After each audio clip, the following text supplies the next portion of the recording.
Good morning and welcome to Day 3 of the 2023 Association Croquet World Championships. We've got 3 matches for you today, live from the Hurlingham Club in southwest London, featuring Mark Avery against Zach Watson in Block D, Matthew Essick against David Dredd, and Gavin Carter and Sam Murray. So let's first welcome our commentators. We have Keith Ayton, Rich Waterman and Gareth Denyer. Good morning, gentlemen. Right, good morning everyone. It's Keith Ayton here with my co-commentators Gareth Denyer and Rich Waterman. Good morning, Keith. Morning everyone. And once again we're going to be covering a game on lawn 4 at the Hurlingham Club. Players are out on the lawn carrying out their warm-up routines. So currently a lovely sunny day.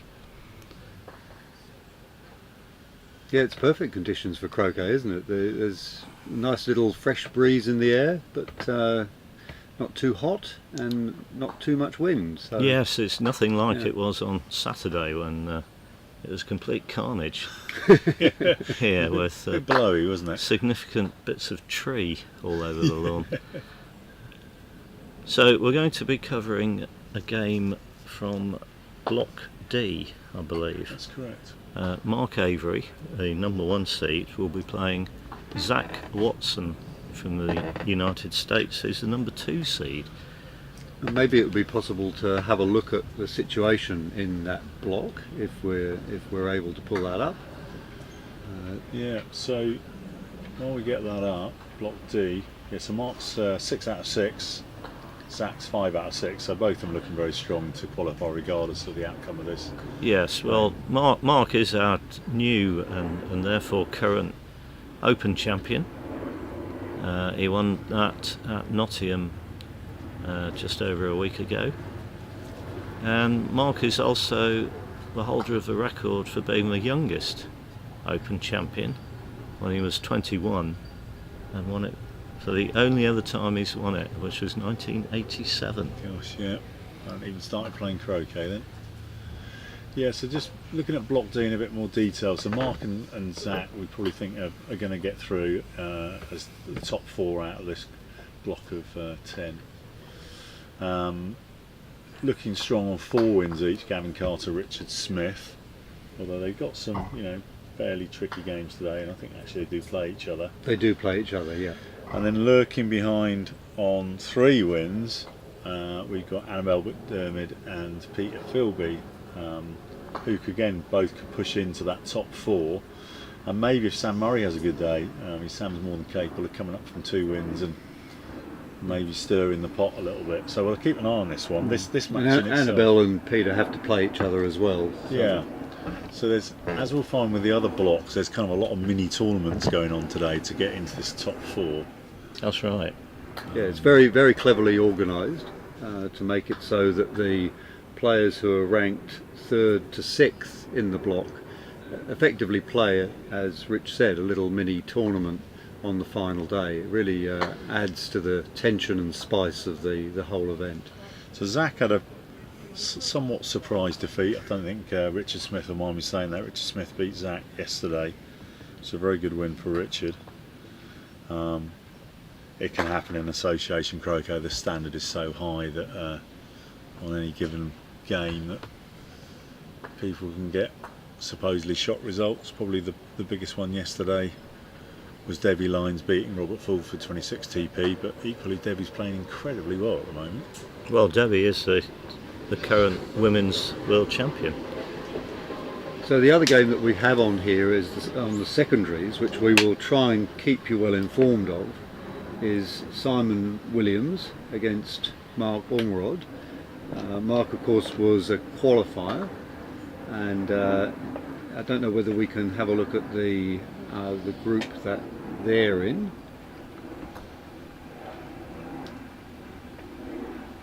Yeah, how are Simon and Mark going? Yeah, let me go and grab that one. Simon's lurking, I think that's probably how I would describe it, in Block A. Simon's got 3 wins, so there's 4 players ahead of him at the moment. Bobby Fletcher on 6 wins. Alan Giroux, who actually saw play Simon on day 1, on 4 wins. Ben Rothman 5 wins. Nick Parrish 4 wins. But again, you know, Simon's got games against Lorna and this one against Mark that he would, if he wins both of them, obviously that pushes him right into contention. He does have to play Robbie. He has to play Robbie, which is a little bit different kettle of fish. Yeah. Nick and Ben have got to play strong opponents. Alan's got to play Robbie as well, and then a game against Lorna and Mark as well. So you're probably thinking that in that block, unless Simon has a stormer today, it's probably going to be the current top 4 that you'd expect to go through. But who knows in croquet? Right, anything's so possible.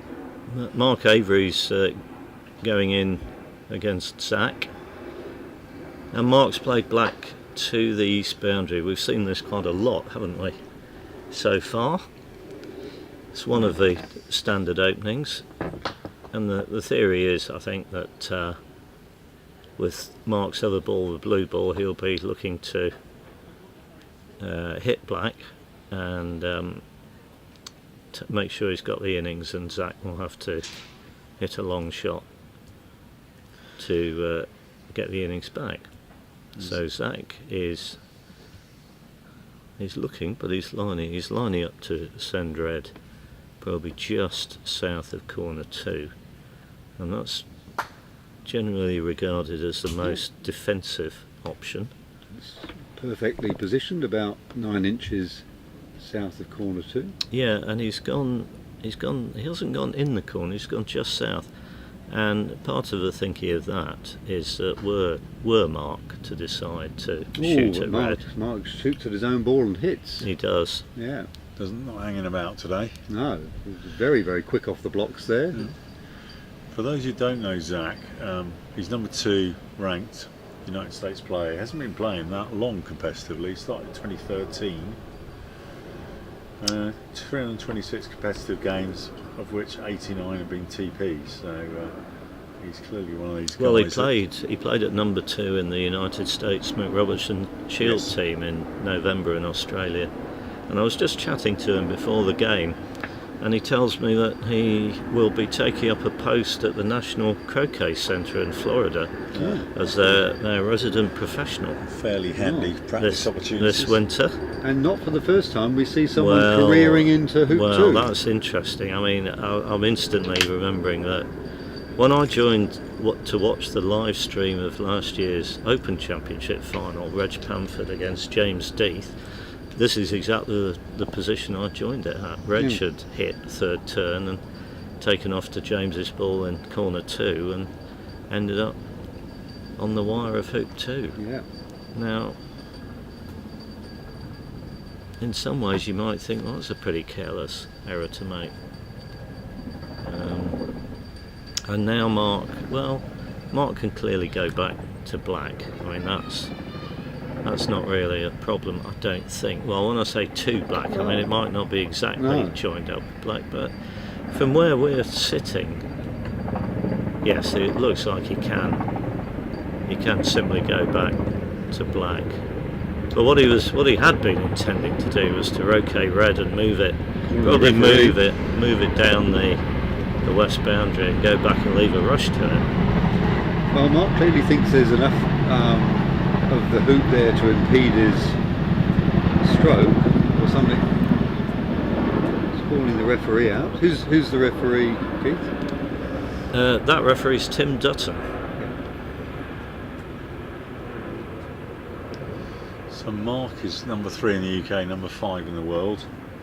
And in contrast to Zach, has played 2,542 ranked games, 930 TPs. 15 sextuples. Well, I first met Mark at the Nottingham Week tournament in 1981 when he was 15. Wow. And he won the A class. You would have been about 21 then, Keith, would you? Well, I was actually 22. So, although Mark hit nicely, it's not really the leave he was intending to make, so So it gives Zach a... Well, there's pros and cons here, because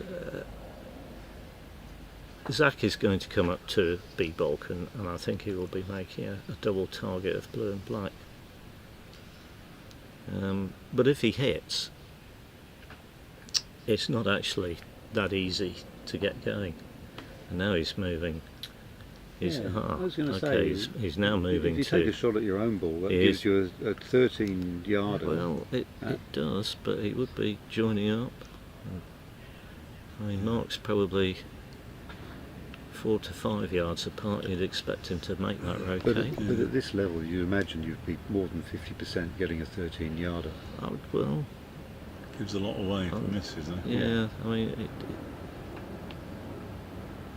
Don't often shoot. See So the big moment corner too. early on then.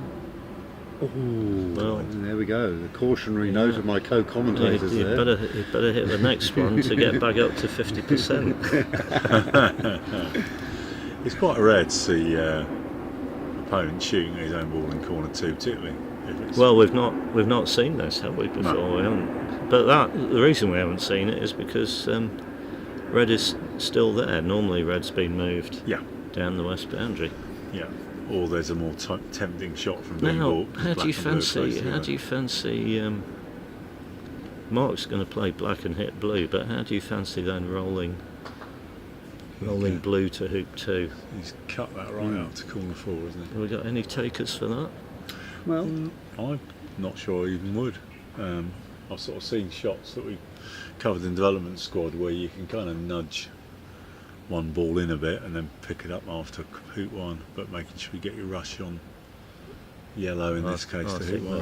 I can't well, tell. he's taking off here. He's taking off. Taking Well, off. I can't Safe help option. thinking this won't make the pickup of the break easy.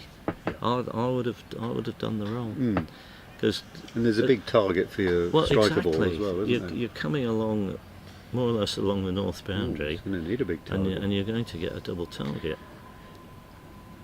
Anyway, Mark's chosen to do this, which is More cautious it approach. is a bit more cautious, yeah. Now he's hit red, and yellow didn't move. There's a possibility he could have a cannon. Yep. Yeah. Okay, so red has gone off the lawn, must come back onto the yard line, and yellow is occupying a space where red could go. They'd be overlapping. So red, Mark's done it very quickly, but red was placed in contact with yellow, and Mark can choose which side of yellow to put it. And then yellow is picked up and black is picked up. Red has got to play a croquet stroke from red, but yellow is also in contact with red, and black and yellow must not be in contact. So what Mark's doing is he's lining up what we call a wafer thin rush. So there will be a gap between black and yellow, but it will be as small as he can make it, and he's lining up black and yellow to point to the position south of hoop 1 where he hopes to approach from. Now, I've seen this played slightly differently, where red gets nudged in, you sort of nudge yellow up the lawn and then do the rush. But I guess this is probably a higher percentage. Yeah, so there we go. Oh, a beautiful shot on the yellow, isn't it? Well, yellow has to go down the line that you've lined it up, but I think Mark's found that there is a hill towards corner 1. And there's the which hill. isn't- There's yeah, the hill. and there it yeah. is, and we saw that yesterday, didn't we? Everything curving off towards corner 1. But that looks nice. I think he gets a good approach on hoop 1 here, then he's Yes, off. he's potentially still in good shape, but he hasn't got a pioneer at hoop 2. You wouldn't call that red a pioneer? No, I really? wouldn't No. call that red a No. pioneer. I mean, it's simply because he's got a bit of work to do to get behind the red and rush it to the hoop. But first things first, Yeah. he needs to get through hoop 1. Well, he's left himself a 4-footer. It's angled. The secret with these, we've discovered, is that you mustn't really slap at them. You've got to just stroke it through, And he does. which he does. Now, please don't call that a rush. That's I won't call it a rush. that's a hit in. He's even, however he lines up this is a hit in. Oh, well, he's treated it like a rush. Because he sent it to blue. Yeah, Handy. that is a fantastic result. Yeah. And he's going to pretend that he had control over where that yellow went, but I can promise you he was trying to hit that in the middle. Should be able to Right, engineer so a rush over to now the he's ring in good, now he's in very good shape.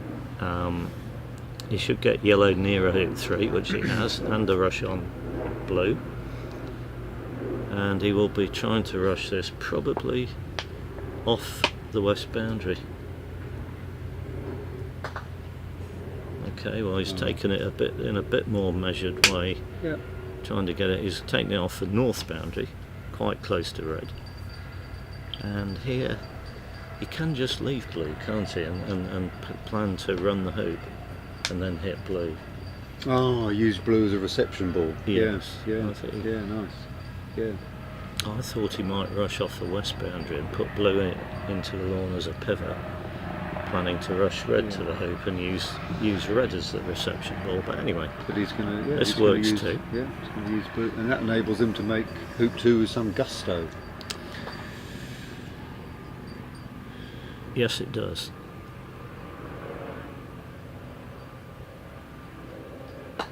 And that's a feature of the even-numbered hoops, isn't it? Well, particularly 2 and 4 and 2 back and 4 back. You don't always have to try and achieve immaculate control. You can sort of, on your approach, pump the croquet ball a bit deeper and then run the hoop to the boundary. Just that one a little bit angled, hasn't it? Yeah, this is one you see. He probably will be hitting this pretty hard, but we found just smoothing it through is good. Well, he's done well. Yeah. He's And, done well. and that deep reception ball is very tasty. Yes, it's perfect now. So he's almost got the break established. Yeah. The one thing once he gets a pioneer at hoop 4, and he's looking, I think, to make that blue. He's got a choice. Yeah. Because it would be easy to make Because the you blue could pivot, wouldn't it? you could make the blue a pivot, and provided you got a rush to the north boundary, say somewhere near corner 3, you could send red to hoop 4. The disadvantage of taking blue wide is that I think he's more likely to catch some of that slope near 4, isn't it? It's been sending balls east. We've seen a number of players, day 1 and 2, go quite a way east of hoop 4. That's a very pertinent observation, Rich, Well, actually. I 'cause do occasionally throw in. we have noticed that, haven't we? There's a needle in the Balls- haystack occasionally. Balls coming from this part of the lawn and going down to hoop 4 have been prone to swing from west to east. Now it seems today that we may be bothered by the odd helicopter coming over.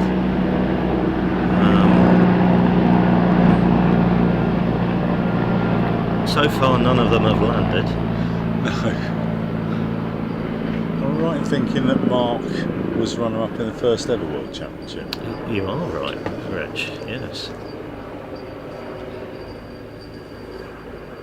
So Mark isn't an answer to our question that we posed on day 1 as to who are the 8 players who have ever won this tournament. But actually has sent blue west of 4. Yeah, well he's okay. Maybe he allowed for the Yeah. slope, but he's judged the pace superbly, I would suggest. Yeah. Now that's actually slightly underhit. I think he was probably expecting that to go beyond yellow. Marks uses what we call the Irish grip, and that means that he holds the mallet at the top, and he both his palms are behind the shaft of the mallet. It's a bit of a wrist breaker, Yes. but yes. it does enable you to have quite a flat swing through the hitting area. Gareth's getting excited I'm getting now excited because about the secondary game, which we once Mark's got this break going, we will check in with the secondaries. We're going to put the secondary scoreboard up as well. But yes, I mean, same opening in the secondaries game between Simon Williams and Mark Ormerod, and the big difference there is that Mark, in going to the ball at corner 2, having made a roquet on his own ball, has actually gone out. So it's just like Mark had some issues going up to corner 2. That's happened in the other game as well. Meanwhile, Mark has made hoop 3, and he has. I think he's underhit that. Yeah. Well, you're saying but you never know. Yeah, I mean, it could be deliberately. I'd be surprised because if sure. he was simply going, well, I'm going to put yellow in the middle and then put red to hoop 5. I mean, red and yellow. Doesn't matter which of red or yellow goes to hoop 5. There's no reason to pick between the two, is there? So. Has Mark ever had wrist problems like the Irish players? Well, no, I don't think I've ever known him have wrist problems. Yeah. He's a very fluid player. He makes the game look very easy when he's in full flow. Yeah, very sort of relaxed, calm mindset as well. He's just doesn't seem to get particularly phased at any point.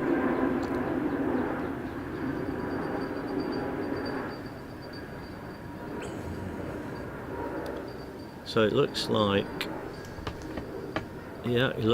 blue's coming up to hoop 6, so he won't be sending blue as an early pioneer at 2 back, which a lot of people do. But I think we'll still see blue ending up at 2 back, as he can send it there after hoop 6. Yeah. Again, he's a bit short. He's underhit that slightly. Yeah. He's got the rush on yellow though, which is the other thing he would definitely have been trying to do. Do you expect Mark to diagonal? Is that his usual? Or not necessarily. No, not necessarily. I think he likes. Trying to remember what he did in the Opens final. Got some memory of some MSLs, more standard leagues. Yeah, I think he did a more standard league. Yeah.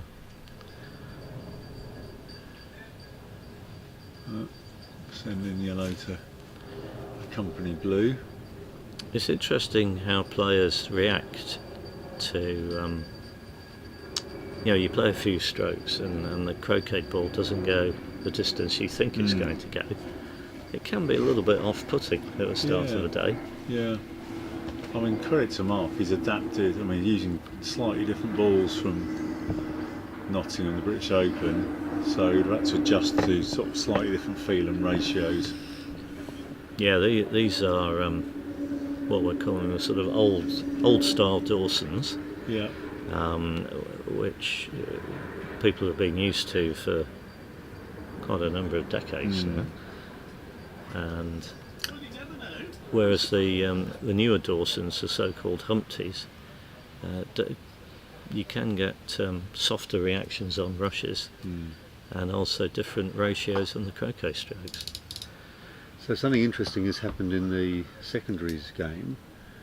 Simon Williams has just come through hoop 1, but the ball sort of was obviously very strongly impeded as it came through, and he's having to play up to his partner ball all the way on the north boundary, which he misses. But so obviously that the referee checked the hoop and the balls, and all was in order, so the grabbing of the ball was perfectly within.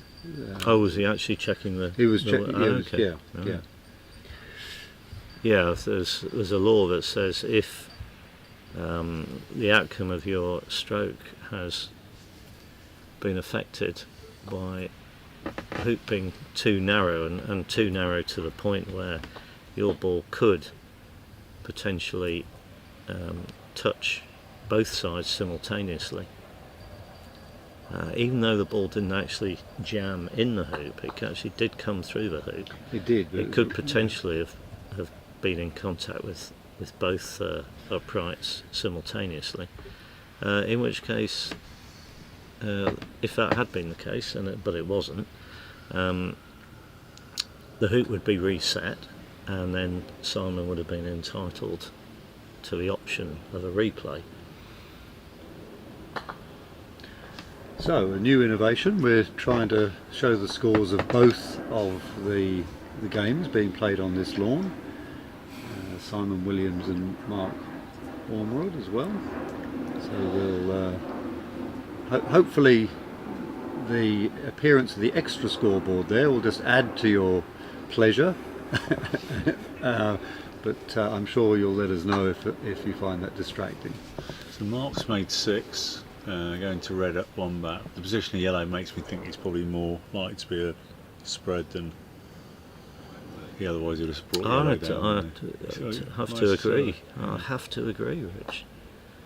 Yeah, if you were planning to leave a ball tight to the wire of hoop 2, you would need to have 2 balls at the hoop, one to leave on the hoop and the other one to roquet away. But you'll notice, wherever the balls are going, Mark, when he actually has to run a hoop, he's running it from close by and as near as possible straight in front. Yeah, it's noticeably strong control. We saw Alan Giroux play very well on day 1, Robbie Fletcher, and then watching James Leake around the 6-2 boys, control was pretty good. Mark's another one that's noticeably got really good control of the break. No, it's just paused for thought there, because red should have really gone on the south side of the hoop, but it was a little bit short, and then it started curling from west to east. Yeah. So I'm now wondering is he thinking. And he didn't really get a rush on yellow to blue, so I mean he's in no real trouble, but I don't think he's fully in tune with the balls and the lawn and what he's doing at the moment. I'm almost, if I got into this position, I'd almost be thinking there's actually potentially a new standard league, so I don't have a ball particularly near peg. He's good enough to get a ball near peg. But you don't see NSLs as often these days, do you, with the top players? Simon's pink ball was tempted to take out the commentary position. You have to hit it harder than that, Simon. Yes, it was a good response of Simon after an indifferent approach to hoop 2, but he's still got a lot of work to do to get his break going. Right, so Mark's made 2 back again. He was close to the hoop and straight in front, I think. Yeah. Guess we'll find out here what leave he's doing, because it will depend on where he puts blue and yellow. Right, well, blue's being sent over to 3 back, so I'm going to stick my neck out and say it's going to be a new standard leave. I agree. So we're going to have all 4 balls will be fussing around 3 back. Now that gives him plenty of options for whether to leave red on hoop 4 or yellow on hoop 4. Yeah. But that's the plan. He'll be leaving one of red or yellow on the hoop. The other opponent ball will be some way south-west of hoop 2. And then he'll be laid up on the east boundary with a rush to that ball.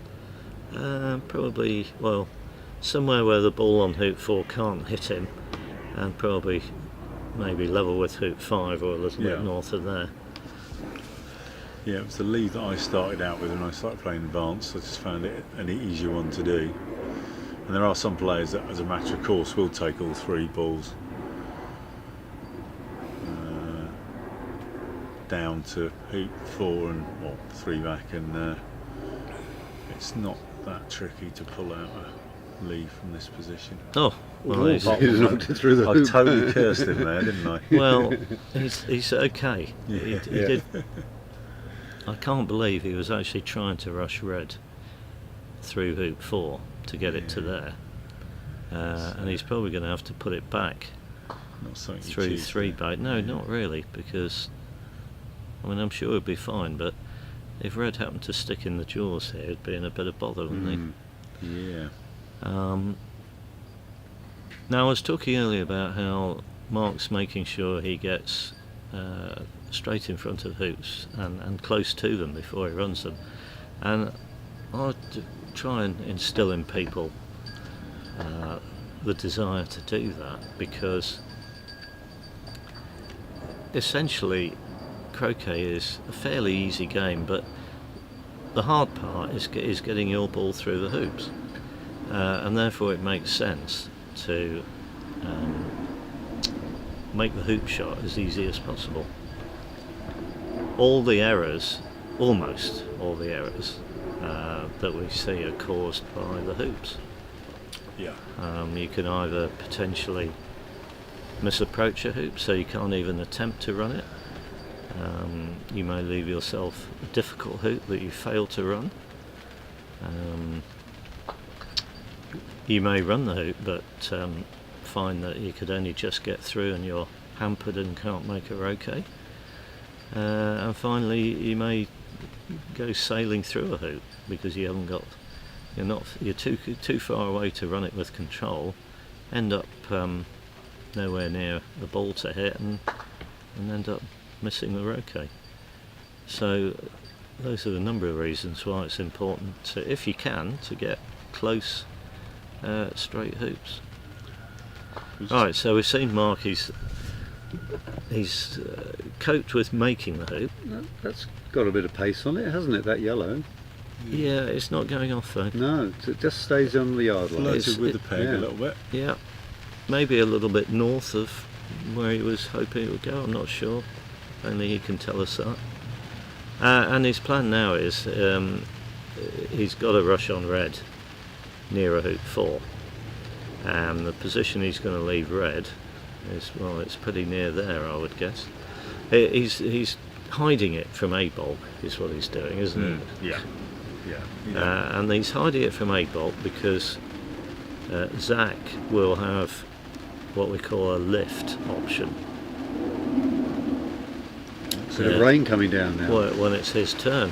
Yeah. Yeah, You also want that red rushable to 1 ideally as well, just in case it's left there. we do, Rich. Done that Yes. before. Yeah. Well, Mark makes it look easy, but if you were attempting to make this leave, I mean, anybody doing it with practice, just getting that ball positioned on the hoop, it's not as easy as Mark made it look. Yeah. So he's coming up to see exactly where yellow is.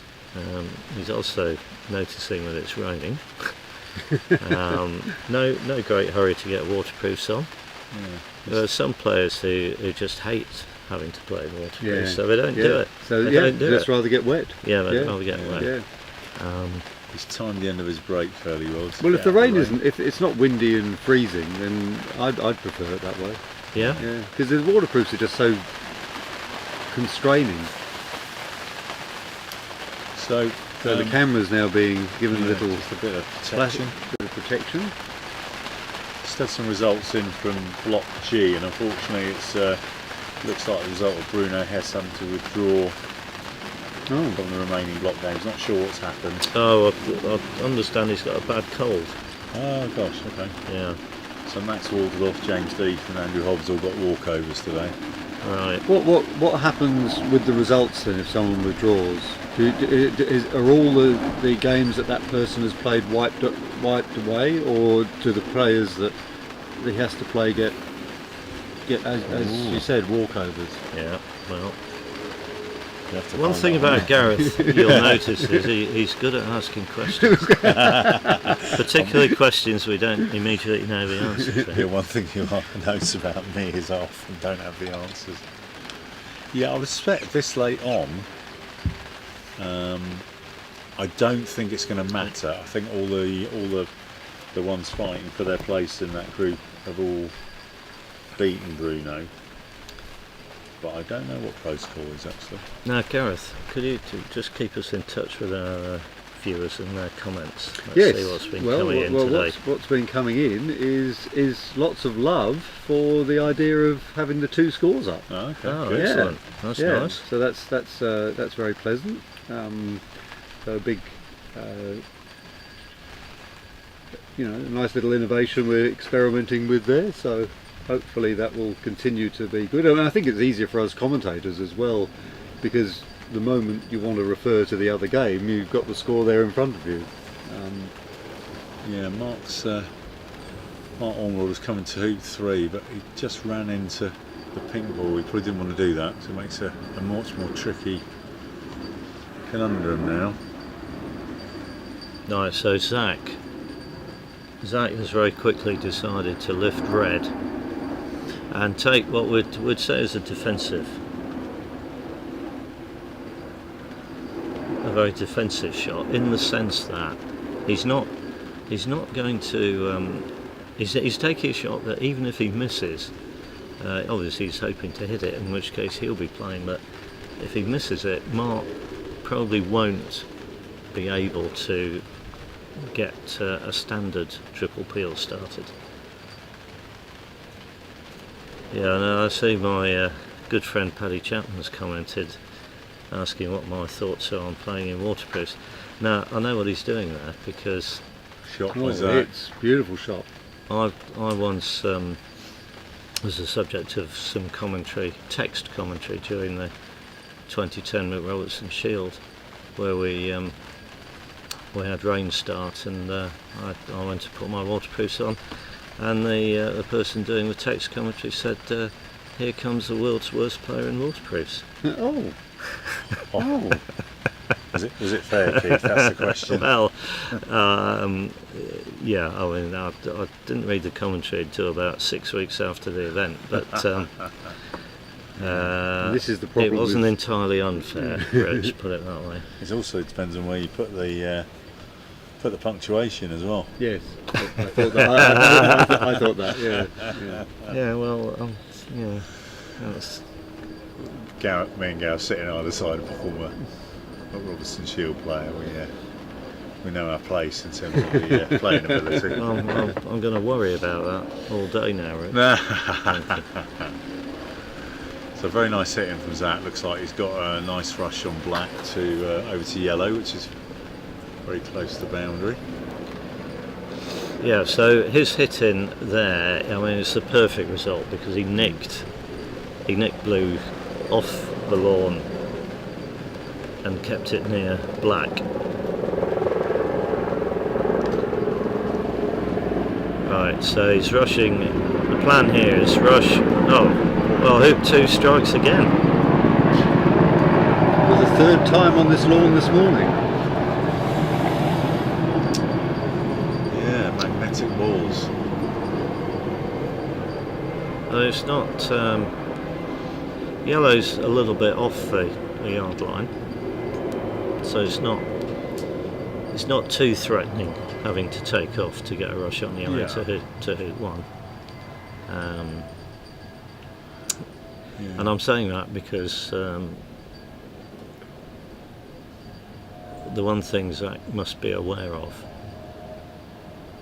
and avoid is sending red over the boundary in this shot, because that would end his turn.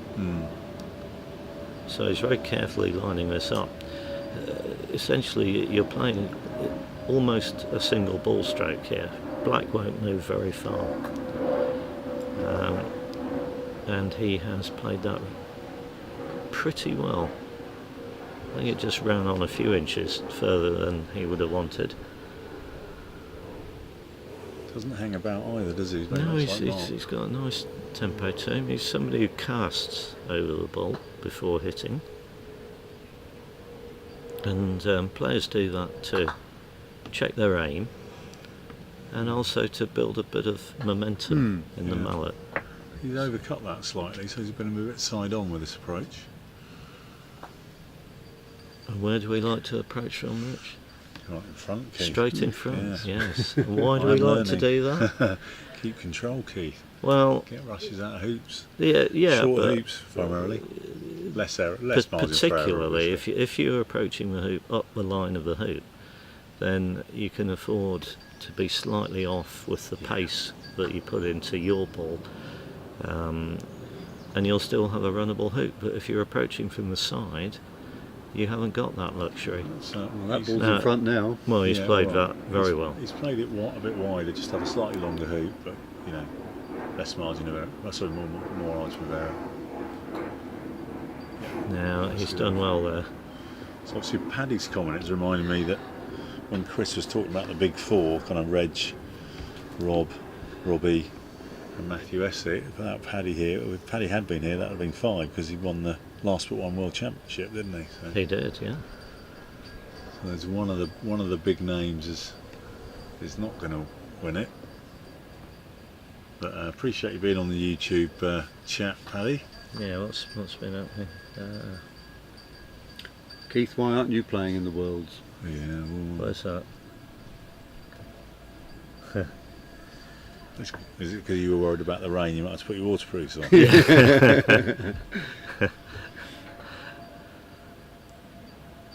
That's a mark. In the other game, Mark Ormerod is on a break now. He's finally corralled all the balls, and he should make 9 from this point. Now, it'll be interesting to see what Zach's plan of campaign is. He's just still digging his break out, but he's got a number of options. One of the options is simply to play an equalising break, go to 4 back, make a good leave and hope Mark misses. And if Mark misses, Zach will attempt a triple peel. The problem with that is Mark might hit and then he could attempt a triple peel. So one way to sort of change things up, potentially retain a bit more control over your own destiny, is to embark on what we call a TPO, or triple peel of the opponent. And you'll notice that black's on 4 back, so were Zach to embark on that, he would be wanting to peel black through its last 3 hoops and peg it out. And the thinking behind that is that Mark would just be left with a blue ball, and if he's only got 1 ball left, and that ball would still be probably for hoop 1, it might be for hoop 2 if Zach peeled it through hoop 1. He's got no partner ball to join up with, so in theory Zach has an advantage because he would still have his 2 balls in the game. It gets a bit more complicated because Mark can certainly still hit a long shot and create a 3-ball break. So Keith, what are your thoughts about the success rate of a TPO as opposed to just making a break and doing a good leave? Yeah, well, that's a good question. It's another good question, Yeah, right? he's firing them in today. It's going to start off with it depends. Yeah, well, everything depends, because you've got to factor in how good you are at doing TPs, because the one thing you don't want to do is start on a TPO and then fail to finish it. Yeah. And all you've then done is potentially give your opponent 1, 2 or even perhaps 3 hoops for his forward ball, and leave him with an even easier finish than he might otherwise have done. So that's one factor. The other factor is what are the percentages on the hitting or missing of a lift shot. Now, if he manages to leave, say, an 18-yard shot, Mark, I don't think Mark would be as much as 50% to do that. So you could say that, say 40% to hit that. that means that Zach's 60% to be able to have a go at his own triple. Versus 40% of the time it'll be Mark having a go. And then the other factor is, having done the TPO, how likely is Zach to actually win the game? Now, percentages on those have shifted markedly in the time that I've been playing the game. Oh, really? Yeah, I think so. The two balls probably won more often, let's say back in the day, than they do now, because people have, the equipment's changed, the balls have got a lot more consistent and reliable, the mallets. Why is that given an advantage to the player with the one ball, though? Well, because I suppose the balls don't make a huge... Well, one thing, the player with the one ball might have to play a long split approach to the hoop to in actually order to get in the game. Yes, they've got to play a big shot, haven't they? Potentially. Yeah. Okay. Potentially. So the chances of them succeeding with that big shot have gone up a little bit because of the improvement in the equipment. The chances of them running a long hoop have gone up because of the improvement in the mallets. The technology of the mallets makes it that, back in the day, a mallet was a lump of wood with another lump of wood stuck in it. Whereas now these modern mallets are carbon fibre shafts and peripherally weighted heads, longer heads to even create a bigger moment of inertia in the head. Basically, you get a bigger sweet spot in striking. So what you're sort of saying then, Keith, is that the TPO as a strategy for closing out a game is not as compelling as it used to be. I think that is exactly what I'm saying. And I think also players have got better in the sense that it's kind of akin to standards are always going up in something like athletics. So take Roger Bannister and the 4-minute mile. Yeah. People, before he ran the first sub 4-minute mile, people were actually talking in terms of no one will ever be able to do it. No one doing it.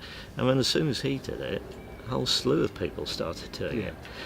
So I think my perception, at least in this country, is that the likes of Robert Fulford and Chris Clark and David Morton sort of all came along in the second half of the 1980s, and they all shot well and were aggressive, would take shots rather than go in corners, and the whole shift in strategy, people copied them. And you sort of go, well, if they can do it, maybe I should be doing it, and maybe I can do it too. Yes, okay, so they have a go. Yeah, they have a go. They realise they can do it. Yeah.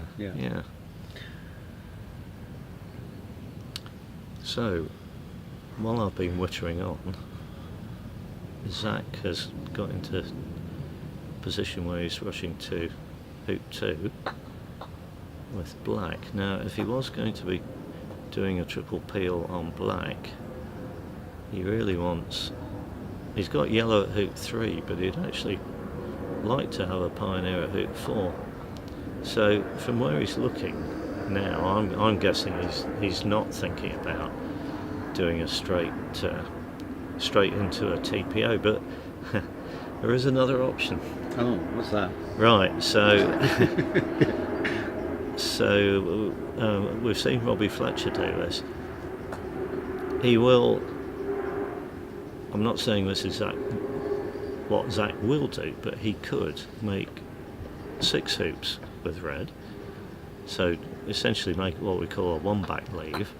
6 hoops in order to avoid running the 7th hoop and thereby giving Mark a lift.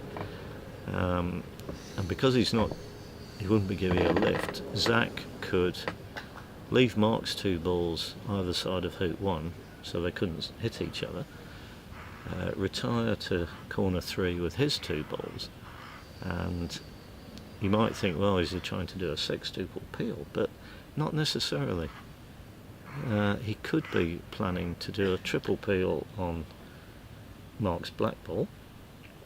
Is this what's called a New Zealand TPO? No, No. I don't think it is. I think people on the chat might take offence here, but I think a New Zealand TPO is when you complete the TPO in more than one turn. Yeah, I'm quite good at those. Yeah, okay. Yeah, so he won't be. I don't think he'll do any. I don't think any peels in this turn. I don't think anyone on the chat will comment on that at all. No, do you think? No, I wouldn't imagine so. What have we got? It's interesting that, Keith, because no, absolutely. yeah, I could see that as a possibility. Zach's never done a TPO competitively, and he's never done a Sex2 pool. So this is why you're here, Rich. Yeah, well, I think that's probably the only reason I'm here. Well, not at all. Don't be so modest. I just fish for compliments. But I can see the logic of that. Just stopping slightly early, and then you can see in the corner of the screen there, Mark. Approaching one back on his break, so that's been pretty. He's got it quite tidy. Yeah, he's taking off his waterproofs. He's taking off his waterproofs. Yeah. The sun's out. Everyone's stripping off. Yeah, it just looks like a standard break at the moment from Zach, doesn't it? It's just again, he hasn't fallen foul of the slight slope around hoop 4. He's left that inside the rectangles, we call it. That's the rectangle formed by the four corner hoops, isn't it, Rich? Yeah. So he's getting on with things at a nice pace. Now Zach is using what we call a standard grip, so the bottom hand is palm back, but the top hand, he's got the palm on the other side, he's got the palm on the front of the shaft. Some of our listeners are weighing in on the subject of NZ TPOs. Oh, it's all going to kick off. I'm going to make a brief exit on that one, leave you two to take the flak.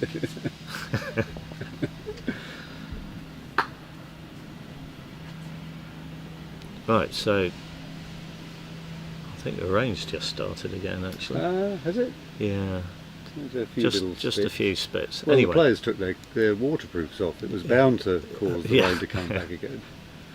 So, okay, so Zach is simply progressing with his full ball break. So at the moment we can't tell what plan he's got in mind. But if he's never, did Rich say he's never done a TPO? Never done TPO. Well, no. So it strongly suggests to me that he's not going to start doing one today. Now. Although, funnily enough, now given that he's pretty safe for the next round, you know, how much do the players treat these games as an opportunity to experiment, and how much do they want to just keep momentum psychologically for the knockouts? And there's always grading points. And grading points, yes. Because the grading points actually affect the seeding, or potentially affect the seeding. Yeah. So in fact, on that topic, were Zach to pick up, say, 10 grading points? Where's Zach in the? Well, he's 19th. He's 19th in the world at the moment. Oh, well. And if he was to pick up 10 points, say, for winning this game, he would go up to about 15th. Okay, can we have a look at the ranking list for just the players in the event? I don't have that to hand. There's a except we do have this. Here we go. We've got this printout here. Okay. So this is for, but these numbers won't be up to date with the D grade. If you sort of back arrow, you'll get a button that does actually do. Worlds only. Oh, worlds only. Okay. There we go. So Zach with 10 more points will actually leap up to 9th in the overall rankings. Okay. So he's currently 11th. Is that right? Zach is currently 11th. Yes. Yeah. Yes. So he'd go up at least 2 points. He'd go above Mulliner and Morn. Yeah, obviously they could be gaining. But they could be winning. They as could be well, gaining so, points. yeah, Well, yeah. for seeding purposes, it's a little bit complicated. But the top 8, the top 8 ranked players in the event at the end of now it's probably the end of block play and playoffs, actually, isn't it? Yeah. So at the end of the initial qualification phase before the knockout, those 8 players are put into the draw in specified positions, so such that if they get through to the quarter-final, 1 will play 8, 2 will play 7, 3 will play 6 and 4 will play 5. And in the first round they will play the bottom 8 seeded players, but those bottom 8 will be randomly drawn against them. The 25 to 32s are randomly drawn. But I think from memory that the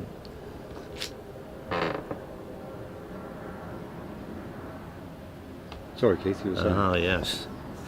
I think the other 2 sets of 8 players are actually divided into, well, certainly I think the 9 to 16s are divided into 2 pots, 9 to 12 and 13 to 16. Okay, so it's those bands that you've got to consider. Bands, yeah. So at the moment Zach's in the 9 to 12 band, and potentially, even if he keeps on winning, he will stay. He'll stay in that band. He'll stay in that he can't band. He can't get into the 1 to 8 band. No, I'm not saying that he's looked at it in this amount of detail, but some players do. Yeah. Some players do. And certainly the people in the top 8, if they've got any chance of shifting, they'll be wanting to win games. Yeah. Okay. So I didn't realise there was a band structure to the way that the allocation. Well, we'd have to look at the WCF sports regulations to get the full story on that. So Malcolm Fletcher has asked about the speed of the lawns. I'd say about 12 today, based on how we've seen the balls rolling, and certainly, I mean, I was touching the lawn a bit earlier. You were touching the lawn? I was lawn? touching it. I put my palm of my hand on there when no one was looking. Okay. And I mean, it's like a piece of velvet, really. It's basically a putting green. It is. I've green. played golf on courses that have had worse greens than this. Yeah. So, absolutely superb turf produced by the Hurlingham greenkeepers, and I've been coming here about 40 years, and I think this is the best condition these front lawns have been in. So although they look green, it's quite interesting for croquet players, certainly the ones in the UK, because when you see a verdant lawn like this, something in your head says, "Oh, it must be slow." Yeah, absolutely. If it's green, it must be slow. Yeah. And these are not slow. No, they're Now, not slow at all. we haven't got an official measure, but 12 and a half maybe. I'm told Roehampton were sort of 13 and a half yesterday. So wow. Now I don't know if there's some rivalry amongst the greenkeepers at both clubs, but Roehampton is one of the other venues that are being used. It's just a couple of miles away from here, further west, and it's a club that's it's got an 18-hole golf course. So they also have a strong team of professional greenkeepers. Sounds like looking after the lawns. Royal Sydney Golf Club, where a lot of very prestigious croquet events are held, and of course the ground staff are responsible for the golf greens as well. So the two sort of sets of grass are kept to identical standards. Yeah. Mark Ormerod has just completed his first 9. Oh, that's very good news. And he is just considering his leave options. He's left the pink ball at the peg, and the white ball on that sort of hoop 1, hoop 2 axis. Yeah. and now he's just going over to settle up on the western boundary. So a little He's- diagonal spread for him. Yeah. Right, so Zach, meanwhile, is looking at doing what we call it could be a new standard leave or a more standard leave. I think it's going to now be a new standard leave. So blue's going to be left in this area south west of hoop 2. Now I'll come on to this in a moment, but he had the choice of leaving blue here or black here, and he's very deliberately gone for leaving blue here, and that means that black will be the ball that's going to hoop 3 back. Now that's interesting. I thought he might send blue further than that, because He's having a look from B-ball, though, well, isn't the thing about the position of blue is it's not close to the hoop, so there will be somewhere on B-bolt that Mark will be able to see blue. Yeah. Now I think Zach's checked that he can't see blue from the western end of B-bolt. That would be very bad for Zach to leave that. So, and it may be that Zach knows that in order to actually see all of blue, Mark would have to go a considerable distance he? Turn it into a east, 15-yarder at least. It might be a very long shot then, Yeah. so he's not going to take it. And the other factor is, Mark, remember, is for hoop 1 with blue and 4 back with black. So unless he's left a very short shot, he wants to pick up blue. Mark wants to play with blue. Yeah, nice. So Yeah. If Mark So does play with blue and miss, then it gives Zach an opportunity to do a well, it would, not a fairly standard TP, but one good shot, and you. and the reason for that is black, which is currently the pioneer for 3 back. The Zach attack plan is to leave black on that sort of hampered position at hoop 4, in a position where it will rush to hoop 1, but it can't be seen from A bolt. And then if Mark, for instance, does lift blue and he shoots through Zach's balls, which are going to be on the east boundary, sort of level with hoop 5, if Mark was to miss and go into corner 4, approximately where pink is currently sitting, then Zach gets the opportunity to start a break with sending blue to hoop 2, getting a rush on black to hoop 1, and he would get a good chance to dig out a standard triple peel. If he's Despite that, I think Mark will play blue. Yeah, I think so. I'd be amazed if he lifted black. So this is very interesting. This parity. Yeah, isn't the it, word. they call it? The word. We were. It's a parity of between blue and black in this case. And that seems to me to be a really clever thing to do, to leave that blue very tantalising as a Yes, shot. I quite like it. Yeah.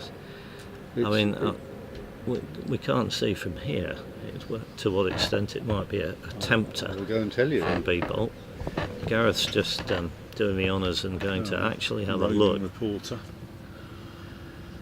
I'm assuming that Zach is leaving an NSL. He's practiced that shot out corner for many a time.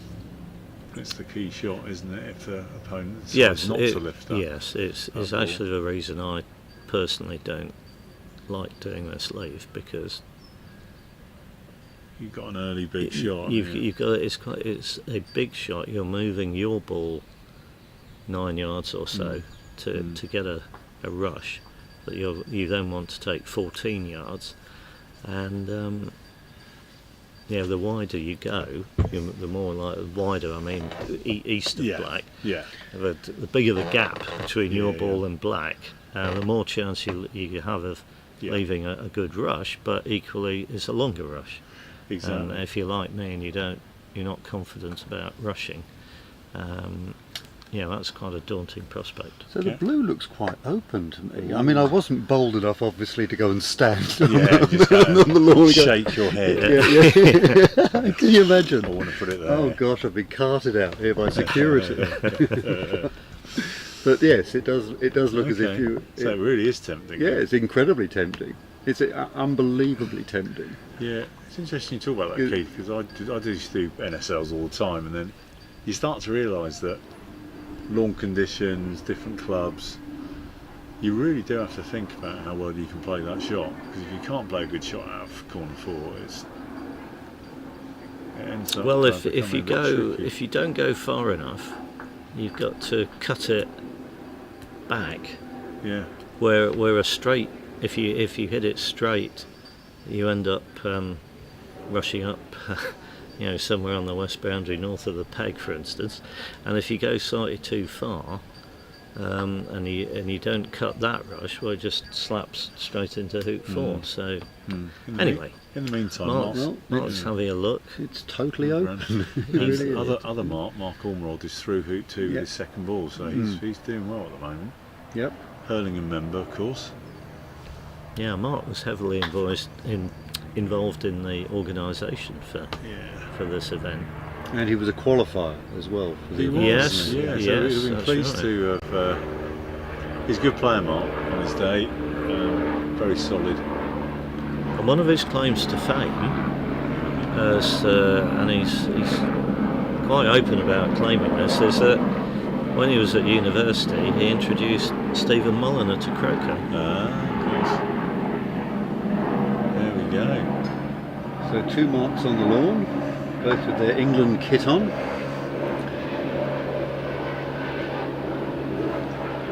We've had a suggestion from the viewers that Blenheim Croquet Club in New Zealand have the best golf course croquet club combination. Oh, I've never been So there. that combination of a golf course and a croquet club, Yeah. Right. saw Excellent. where the greenkeepers are doing both lawns. You can imagine would be Yeah. fantastic.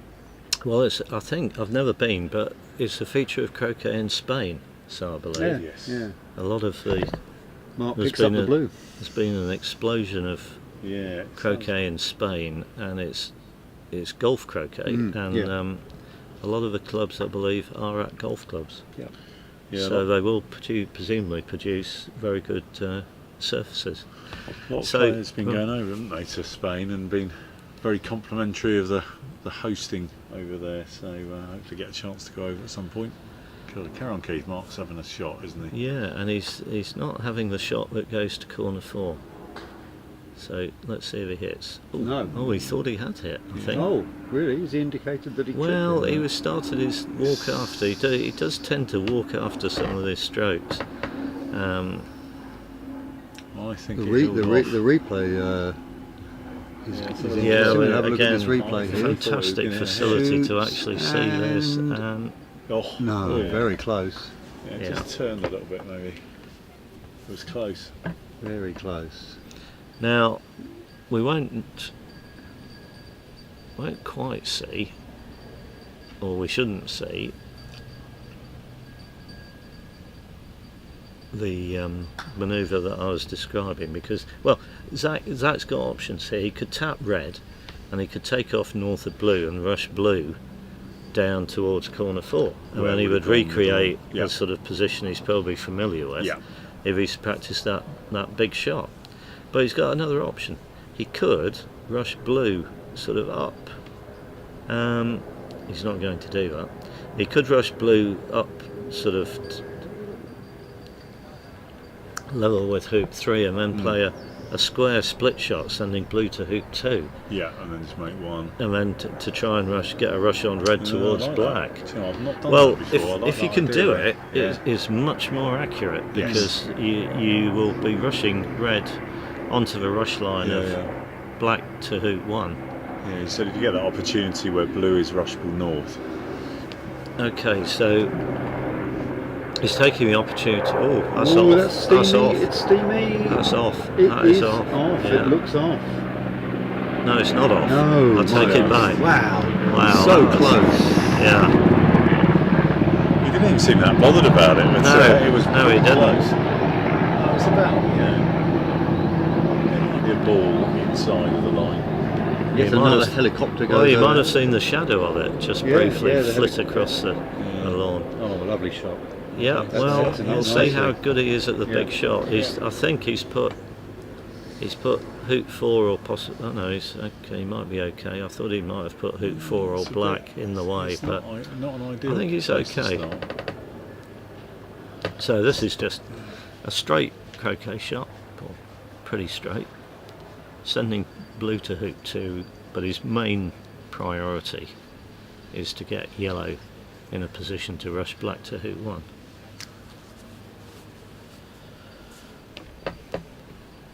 If you're short, you end up with a cut rush. If you're long, you end up potentially smacking black into the hoop. So you want to be accurate with this one. Yeah. It's a bit short, I think. A little bit. I think it's okay though. It's fairly flat rush. Doesn't matter that blue's a little bit short too. No, You can pick that not up. too Yeah, I worried mean, about to blue. some extent, he doesn't care about blue too much. It's yellow.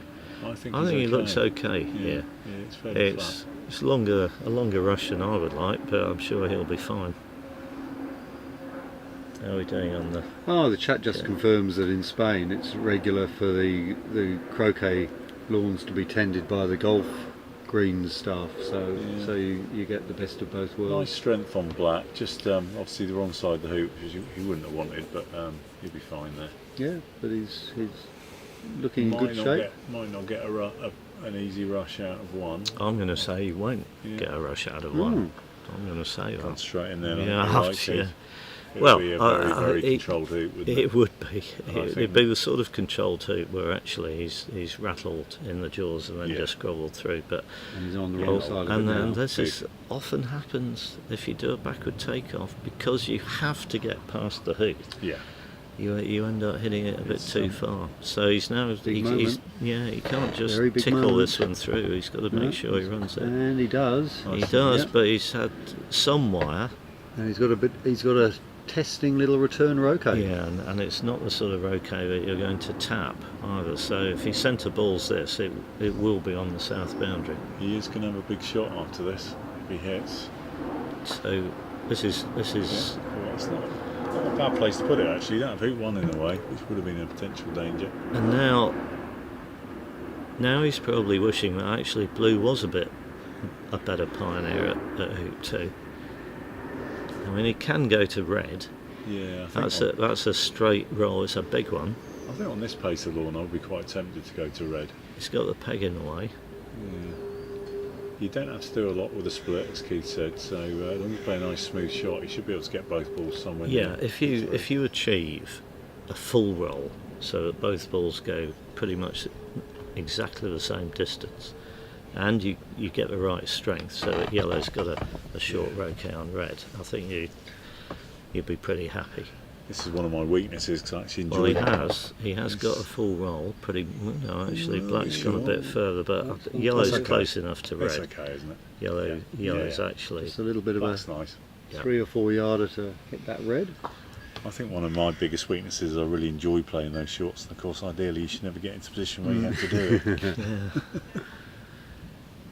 Both players in shot at the moment. You see, it's really common in sort of players that are sort of developing in association croquet. They end up playing a lot of roll shots because they don't have control around the hoop. So if he hits red here, he should be fine then. A nice little cut towards the hoop. that's handy. Very nice. Yeah, very good. nice. And I suspect he probably did that deliberately. He's good enough, isn't he? He could well be. Yes. Yeah. Yet again, I would treat Just that hit as it. just hit it. Yeah. I mean, I wouldn't be trying to hit it hard, but nice and smoothly, and trust the fact that it won't hill off in that shorter distance. So all things being equal here, he's in a position to do a standard triple peel, which he's done quite a few of. Oh, Mark has just stuck in hoop 5. That is, unfortunately for Mark, something that probably is the weakness of his game. That he does occasionally what we call blob hoops, stick in the jaws. he was in a great position. He So was. He'll be frustrated with that. Yeah, he one. had the. Although he'd left the pink ball behind in corner Yeah. 4. Yeah. So he probably wasn't finishing on that turn. Now, if you were watching Zach though, he's got quite an interesting technique for playing takeoffs, I've noticed. Oh, okay, I missed that one. So, well, he doesn't. So, if you watch him here, he has a swing, and he's not going to. I don't think he's stabby at this. No, that's a swing, isn't it? And Yeah. and the yellow's got in the way. Yeah. You see some people doing rushes stab at Yes. them like they're playing a stop I shot, used to do that. and some people used to coach that on the basis that if you're doing a stop shot, a croquet stop shot, that sort of action, you're hitting up into your ball and then stopping the mallet. Now, what the reason why people might use that for a rush is the one thing you don't want to do is hit down Yeah. on your ball, because if you hit down on your ball, particularly if you're hitting it fairly hard, your ball will jump. Yeah. And sometimes you see people actually jump over, not at this level, but plenty of people you see jump over the ball they were intending to rotate. So in order to avoid that, they've got into the habit of actually hitting up and stabbing. Now, that's I don't think that's particularly accurate, because if you think about it, you're swinging the mallet through, and then at some point in the swing, you're actually trying to stop the mallet from swinging through, and that's essentially putting the brakes on. And if you get that wrong, you don't get the outcome you want. Yeah. Now, in that takeoff that he played, and I've seen him do it on a few other takeoffs, he's got a sort of funny, slightly stabby sort of Oh, right. approach to the ball. So he's sort of adapting his swing to the takeoff. Yeah, so he's not simply doing a proper, well, I can't call it a proper swing.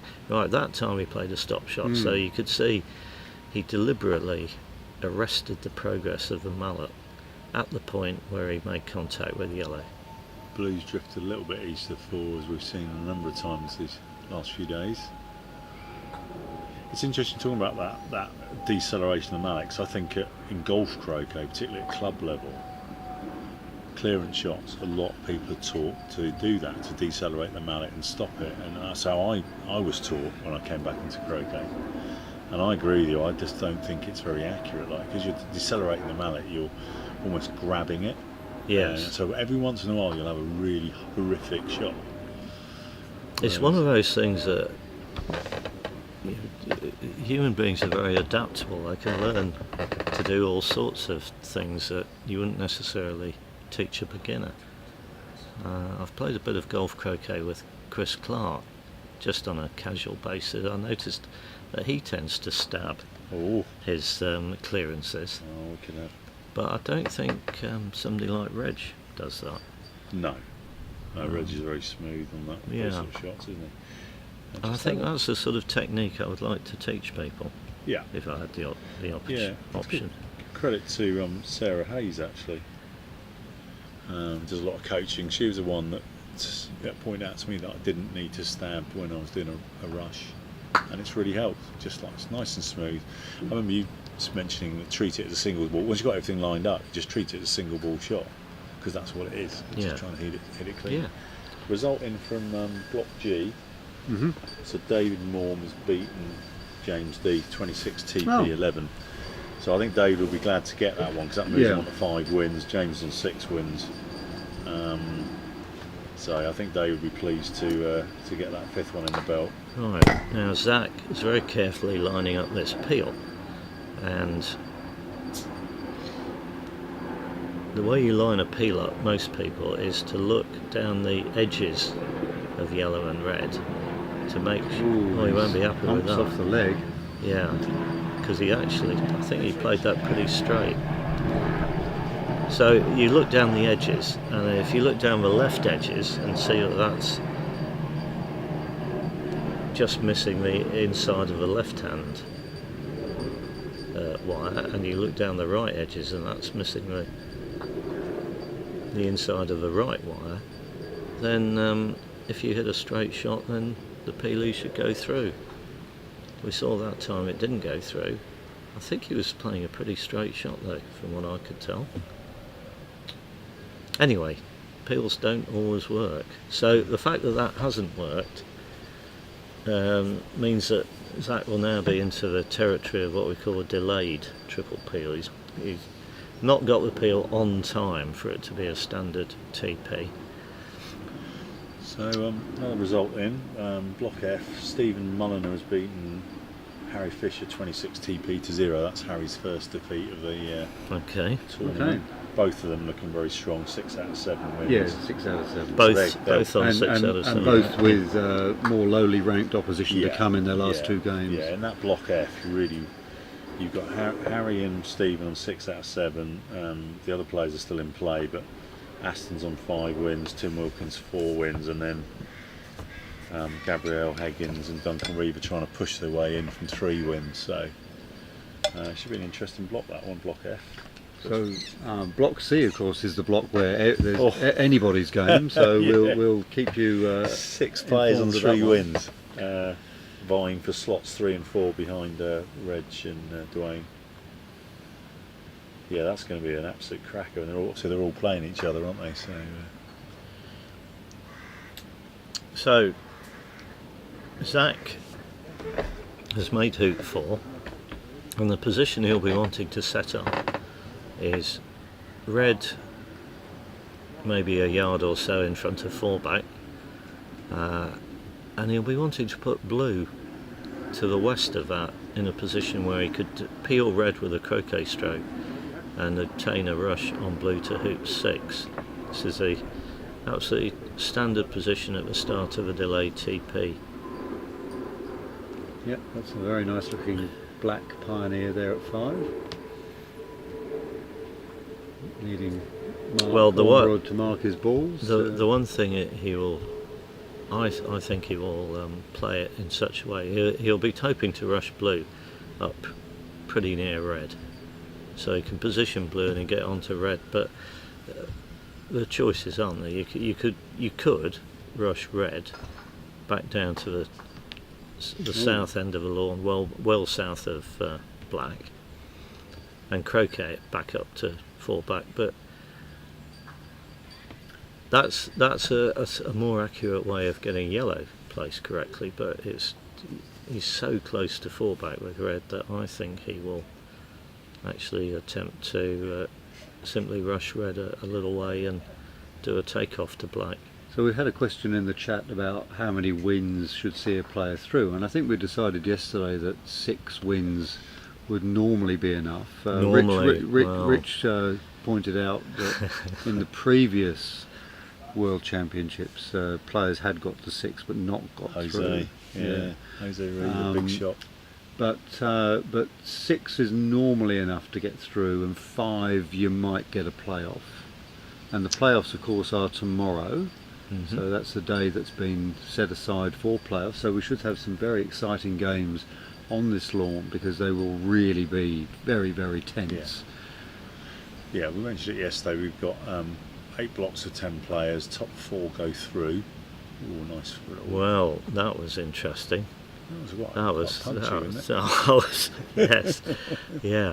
I mean, he's got away with that, in the sense that if red had gone halfway through that hoop, you wouldn't have been able to take croquet how do you get near black?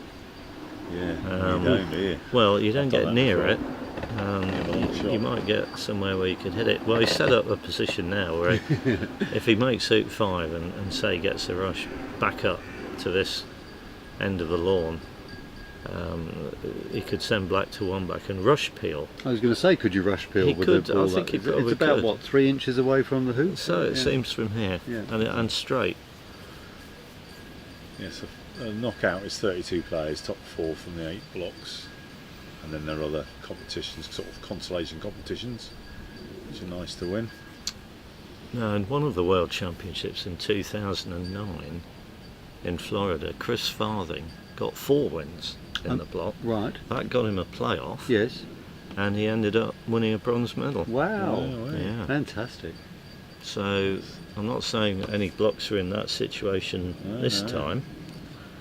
That'll be But yeah, six you'd normally expect to get through, but I wouldn't have that conversation with Jose. Yeah, I know. Yeah, it was not something I remember. So how did that happen? Did 4 players get 7 wins then?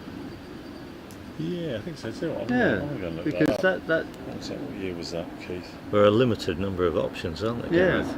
Actually. yeah, for 4 players to get 7 wins, there must have been several players who got no wins. Oh, sure. There can only be one player who got no wins. That's true. That's true. That's true. Yeah. What year was that, Keith? Remind me. It was 2020. 2020, that's right. Just before lockdown. So I'm pleased to say that Zach has actually done something that I was predicting he would be trying to do, which is to get a rush out of hoop 5 somewhere up near red. You know, maybe out of rush peel. And I think he's got that in mind. Yeah. And it's fairly safe, as long as you're not going to play it so badly that red bounces out of the hoop to a position where he can't peel it. It's a nice angle Should be on the fair. coverage of don't just how far away the red is from the Yeah. the 4 back.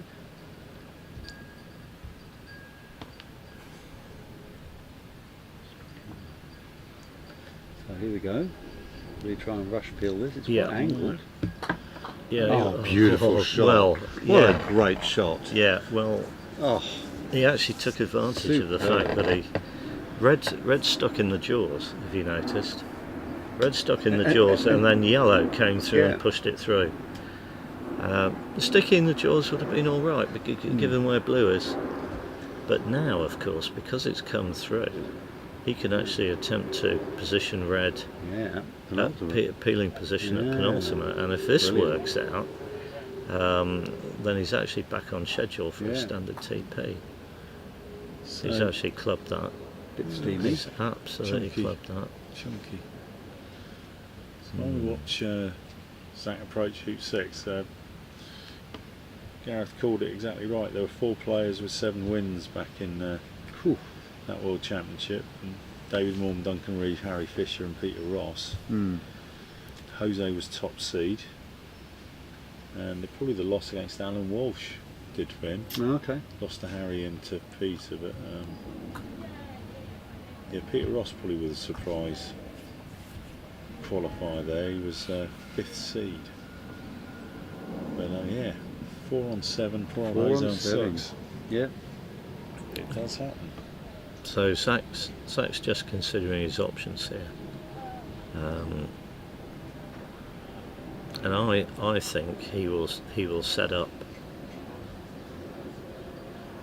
to do the penalty peel going to a ball at 2 back. I think he might be looking at the possibility of trying to peel or jaws red going to black after this hoop. Keith, a question for you. Oh, yeah. How many block wins did Chris Farthing have in the year he was a semi-finalist? Well, I believe that the answer's 4. Hmm. What year was that, Keith? To 2009. Okay. I'm gonna back the memory of Keith. That actually won't be on there, will it? 2009. I'm gonna go back to 2012 on Croquet scores. Oh, yeah, it's Well, this is a pre wicked- croquet scores. Yeah, that's a Yeah. good point. Let's see if we can find it another way. Might be on the WCF website, Yeah. or I'll tell you where it'll be on the rankings if you get Chris Ah. Farthing's games Yeah, up. that's a good shout. Right, so Zach's made 6. Blue is going to 2 back now. What's he trying to do here? Okay, so he's not trying to do anything clever about trying to get red in the jaws before 1 back. But he will be setting up. I think he is setting up to peel red through penalt going to blue. It's the so-called death roll, but not quite sure why it's called that. I think the idea is it's quite a scary shot to take on, but that probably is a legacy of days gone by. These days, these players with their current equipment, it's not really that scary. There are things that could go wrong, and we might get into that depending on how this next little manoeuvre goes now. Oh, he's hit that pass. Oh, it's very steamy, isn't it? Well, that is actually very similar to the croquet shot that he played before hoop 6, isn't it? Where he sent red too far, he sent red too far again. Yeah, and if you look, have you got the results up? Yeah, he's smack on, Keith. Yeah, he got 4 wins, didn't 4 he? wins. He beat, actually, one of the wins was against Stephen Mulliner. Right. And he lost to Pete Trimmer in the block, and then in the playoffs, he beat Howard Walters and Pete Trimmer with a petit P to go through to the knockout. Do you know who he played in the first round? Yeah, I'm of the afraid I knockout, do, Keith? thanks Rich, yes. I was still scarred by the memory of that one. He finished off a contact against me in game 3. Anyway, I'm not bitter about it. That's good to know, yeah. He ended up losing the best of 5 to Ben Rothman in the knockout, having beaten Mulliner in the head Duckworth and then Mulliner, so that's pretty good going. He was 2-0 down against Mulliner in his match and came through, won that 3-2. There we go. Alright, so Zach's 3-1 back. Let's see everyone what this black ball does. He's expecting it to go to 3 back. Is he going to allow for the hill? Keith, a comment on the chat is that the death roll might be made a little bit more difficult if the blue ball is if your pioneer 2 back is very close to 2 back. Is that a consideration? Well, it is, because I suppose if you in attempting to reach it, you actually hit too hard, you could get cross-wired from it, couldn't you? Yeah. So you end up on the wrong side of it. But it's a more attractive to peel going to 2 back than it is to peel penalt in a similar shot going to 3 back, because then your pioneer is likely to be south of the hoop, so you've got to. So you can get it. You've got a much bigger landing pad. Well, no, you're sending your ball further potentially, and equally there's a hoop in the way. Now that's interesting. That black held its line there. It held its line perfectly, didn't it? And it's held its line and careered into the leg of 3 back. So now he'll be looking to position this red in front of penultimate, which he has done beautifully.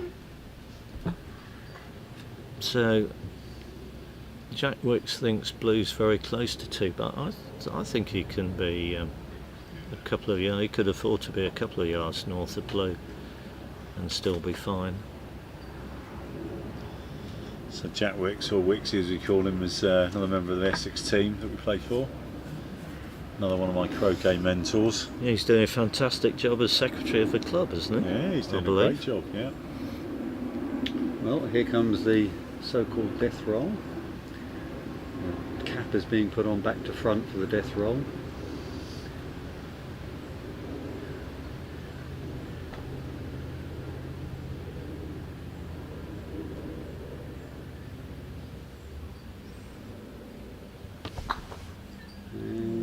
Careers into the front of the hoop, doesn't really get in the jaws, but doesn't stay against one of the legs. Yeah, so he's also, okay, really, he's isn't also it? well short of blue. Yeah. So Wixie's point about rushing blue past 2 back is extremely pertinent now. Yeah, you can see it now on the camera.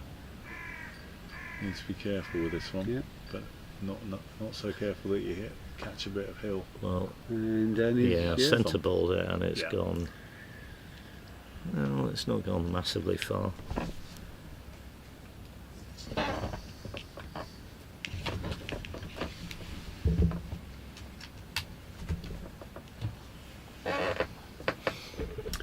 Yeah. Well, do they use the same balls in America?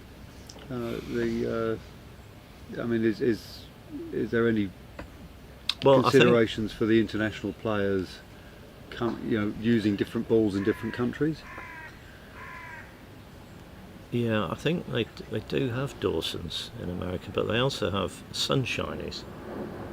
Yeah, the Sunshine, the ones made in Taiwan, are they? Is that right? I think I so. don't know. Yeah.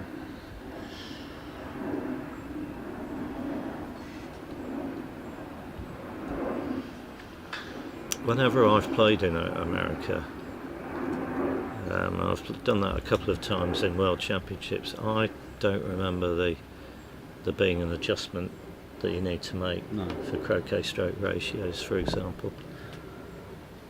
Got a couple of recent results in. Reg Bamford has beaten Dwayne McCormick, the battle at the top of Block C. Remember, Block C is a really intriguing one where so many players are on 3 wins. But that, I think Reg and Dwayne are both through comfortably. And Ben Rothman has beaten Nick Parrish in Block A. Okay. Now, Zach's possibly begun to notice that he's got a bit out of position here. So because he roquet blue south of hoop 1, he chose not to move blue, for example. He chose not to do a split shot approach. He chose to do a takeoff. That's kept blue on the west side of the hoop, and he's got a rush. He can't really rush up to red, so I think he's going to get in a situation where he's not too happy with that. I think he was hoping to cut that a bit more. Anyway, so he's taking croquet from 14 or 15 yards away from red, and I think he wants to get north of red. And he'll be hoping to do a rush peel. What I can't quite tell is whether that's going to be easy for him. Because again, if he got in a situation where he roquets red and it sticks in the middle of that hoop, he's got no way of playing a croquet stroke that gets him close to black. Well, that's looking good. It's an interesting one. He's pioneered 4-back there, so he's expecting to make this peel. Because if he wasn't expecting to make it, he would be wanting to have blue somewhere where he could peel penalt and get onto blue to make 4-back. Yeah. Can you rush peel this through, Keith? Well, I think it's another one where it's possible. He does need to get this pretty spot on though. So here he goes again. We saw him rush peel 4-back, and we've seen him rush peel penultimate. Yeah, well, that's a great outcome. Really nice job. Yeah, because it now means, among other things, that loads of benefits of that. He can easily get to black now.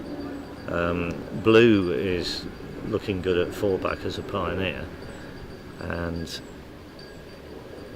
he won't do any more peeling of red until he gets round to Rover himself.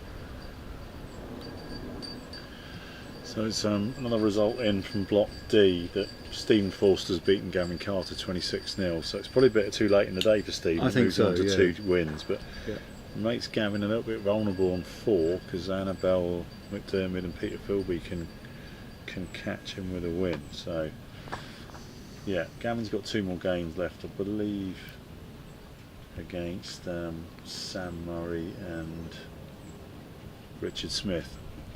So he'll need to win at least one of those, if not 2. So this is interesting actually, because he's choosing to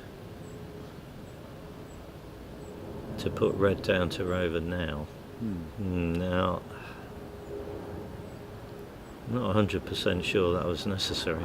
It's quite early to do that because he can't peel it, can he? Well, he can't peel it, and just clatters slightly into black and squeezes it between. But what he can do is he can send black to penultimate, and then he can tidy up red at Rover. But it does involve doing a long takeoff, from in front of Rover up to that blue at 4 back. Meanwhile, Mark Ormerod's approaching 6.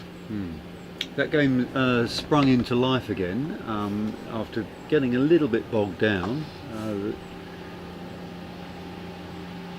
He's rolled that one up 6. a little bit dangerously.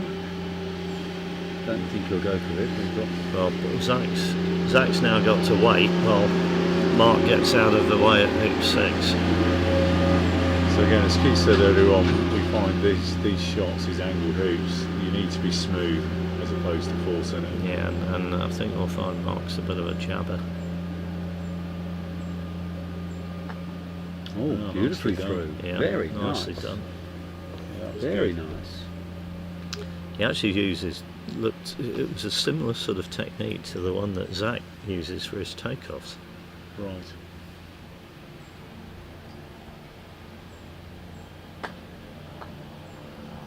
Okay, so Mark is now out of the way, so Zach can load penultimate.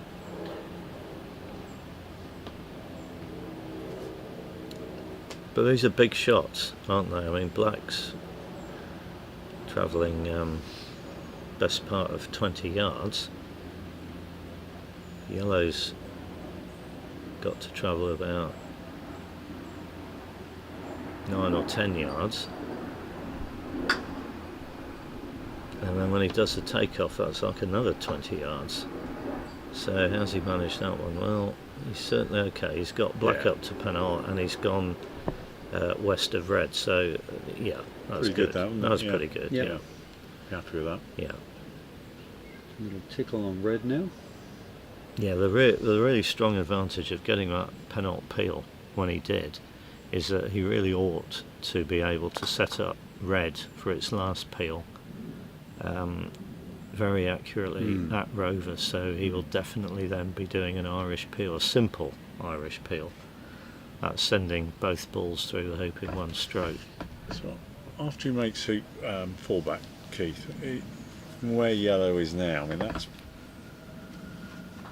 Yellow and Red are now, it's a pretty good spot already, isn't it? So will he just not even bother coming down to Red after 4 back? Now you see his technique there on the takeoff. It's quite It was, it's an interesting technique, It was isn't more it? of a rush technique, Yeah. wasn't it? As you Well, spotted, it's quite similar to the hoop shot that Mark Yeah. just used. Will he go back to Red? It's pretty There's nice, not isn't really it? any point now, is there? Well, yes, I have a feeling he won't. There is a case for doing so though, because Is yeah, I think you could get Red closer. Even closer. I think you could Yeah. get Red And closer then take off back to Black. and then take off back to Yeah, Black. because Black's decent, isn't it? A couple more results, which are quite important ones. Mark Van Loon, who we saw yesterday playing a beautiful game, has just beaten Joel Taylor. So Joel's done now. He would have been very disappointed with his tournament. Yeah, it's a shame. Lachlan Berryman from Australia has won his game in Block B. I don't think that saves Lachlan. I think he's only got 2 wins now. So Yeah. that block is looking pretty solid actually. There's Yeah, unless Jenny can make a run. Debbie on 6 and 3 other players on 5. So Yeah. that's looking pretty set. Oh, and Rick Harding has beaten Ewan Burridge, so Rick's really put himself into contention now. Hopefully Ewan can get another win to seal his progress. But yeah, Rick moves on to 4 wins, so he's pushing himself into contention for that spot. Right, so Zach didn't go back to Red. He's happy with its position. He just needs to make sure now that he gets. Well, I suspect he will put a Black as a deep ball, so behind Rover, somewhere where potentially he might need to jump the hoop to the south boundary, and not so much because he likes jumping hoops, but because Red might be in the way. Okay, so that's not not really a deep ball. That's fine. I mean, he may be using the 2 side ball method. Yep. Normally you would put one each side, or he may be. No, what's he? Okay, this is another closer side ball, but it's on the same side as black, so I'm not sure there's much advantage to that. I don't know. Anyway, he's banking on the fact that he's going to rush this bang in front of Rover, somewhere where he can definitely do an Irish peel, and I'm pretty sure he's done that. Yeah. The question for him here, and for anybody, is your two choices are: you try and send both balls through the hoop in one go, and the closer you are to the hoop, the more likely you are to be successful doing that. Or if you're playing from further back, you do a stop shot, peeling red, but holding your ball for position, and then you run the hoop with your continuation stroke. But I would say he hasn't got room to play the stop shot method, so he will be using the Irish peel, which I think is most people's method of choice, because you're peeling from a lot closer than you would be doing if you were doing the stop shot. So red's more likely to go through. I mean, yellow, you don't really mind whether yellow goes through or stays in the jaws. The thing you really don't want it to do is to stay in the jaws but have technically run the hoop. Because a ball, I've got sort to clarify that for viewers, a ball only starts to run a hoop when it appears on the far side, and it finishes running a hoop when it no longer can be seen on the near side. And it's the final resting place of the ball that matters. It may have gone through the hoop, and you know it's gone through, but it may then fall back. And it often happens if they have what we often call a rabbit run in the hoop. Yes. Obviously that's not an issue on these lawns, but if you don't move the hoops on a regular basis, then you can develop these scrapes in the hoops where people have failed them, and then they go through the next time they get a go, and you just gradually wear a groove through the hoop. A good result for the Welsh. Rick Harding has beaten Ewan Burridge. Keeps Rick in contention, I think. Very much so. In Block H, but a little bit of a hiccup for Ewan, who was really performing extremely well.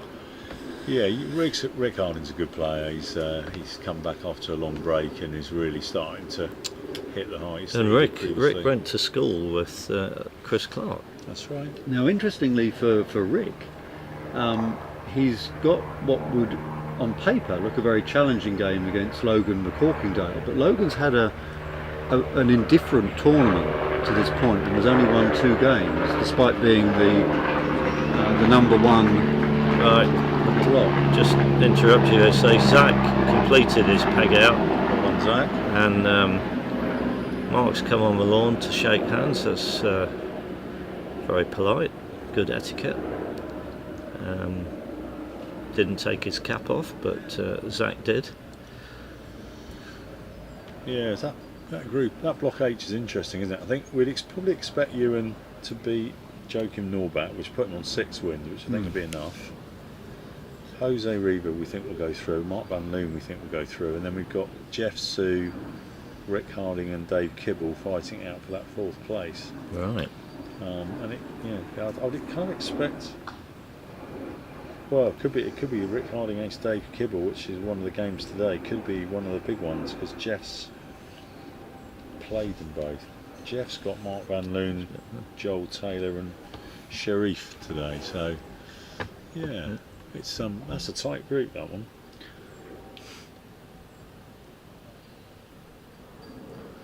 So the other match left on the lawn, we've got. So Mark has just gone through 2 back. Yeah. So he's just completing. He didn't have the balls at his disposal. It's taken him a whole break really to get the balls even anywhere near the central rectangle. So it's only just now, having gone through 2 back, that you can actually see balls away from the boundary lines. So it's done very well to carve this one out. He has.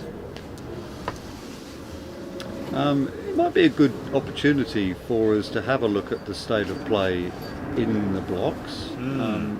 Although I guess we will have that opportunity after this game's finished. Yeah, we'll see Mark going round. We can chip in on a few. As we said earlier on, the real big one's Block C. Block C is crazy. So we've got Reg on 7 out of 7 and Dwayne McCormick. Where is Block C being played, Rich? I don't know. Because I'm just wondering if we don't seem to have got any results from Block C. Oh no, we have actually. I'm sorry, Reg Bamford and Dwayne McCormick. So they're at Surbiton today, by the looks of it. Okay. So there might be something interesting happening in Surbiton. Yeah, and then you've got 6 players basically going for 2 places, and they're all, I would say, quite evenly matched players. So in lines, Pete Trimmer, Omid Hallam, Carl Maloof, Nigel Polehill and Blake Fields. I think Blake's the only one that's playing the bottom seed today. Let me just double check that. Yes, Blake is. That's They've all played the bottom seed except Blake. So Andre Savanos, he's got to know very well on the croquet scene. I hope Andre gets a win at some point in this tournament, because I know he's looking for his first one ever. I wish him well with that. Block C is very interesting. Block A, it's really Simon Williams. Simon Williams loses this game. That was kind of his chance to get back in it, because Nick Parrish lost. So that's looking a bit more solid in terms of, we know. Block B, Jenny Clark's playing catch up with the other players. Rob Fulford, Marcus Evans, Debbie Lyons. I think Marcus and Debbie are playing each other today, and Stephen Morgan. So Jenny's going to have a big day to get into that one. Yeah, and she has to play Robert Fulford. So she's in a position where she can't afford to lose anything, but she's got to play Robert. Yeah. Block D, as we said, Gavin's loss does give Annabelle McDermott and Peter Philby a chance of getting back into the mix. Block E is very open. Matthew Essex 4. And we'll be seeing Matt on this lawn in the next game. Yeah, look forward to that. That'll be good. He does have the lowest seed to play. Yeah, David Druitt. But given the fact that he's had 2 losses in this tournament so far, he won't be taking anything for granted. We've got 5 players on 4 wins in that block, and another couple on 3. Yeah.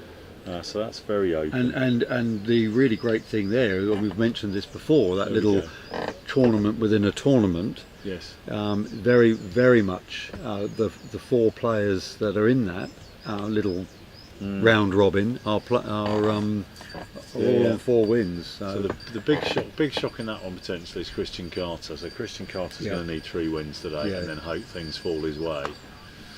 Could happen. Christian was a member of the Robertson team. Debutant, played very well. He would definitely have been expected to go through this. Oh yes, as the second person in the block. And look, he obviously got 23 against Robin Brown. That must have been a really great game. Yeah. So Andy Johnson's come into form as well. He's been playing well yesterday. So it's But the Christian Matt Essex game is likely to be a thriller, isn't it? And Christian's more than capable of winning that. Yeah, absolutely. So it'll be tense, that one.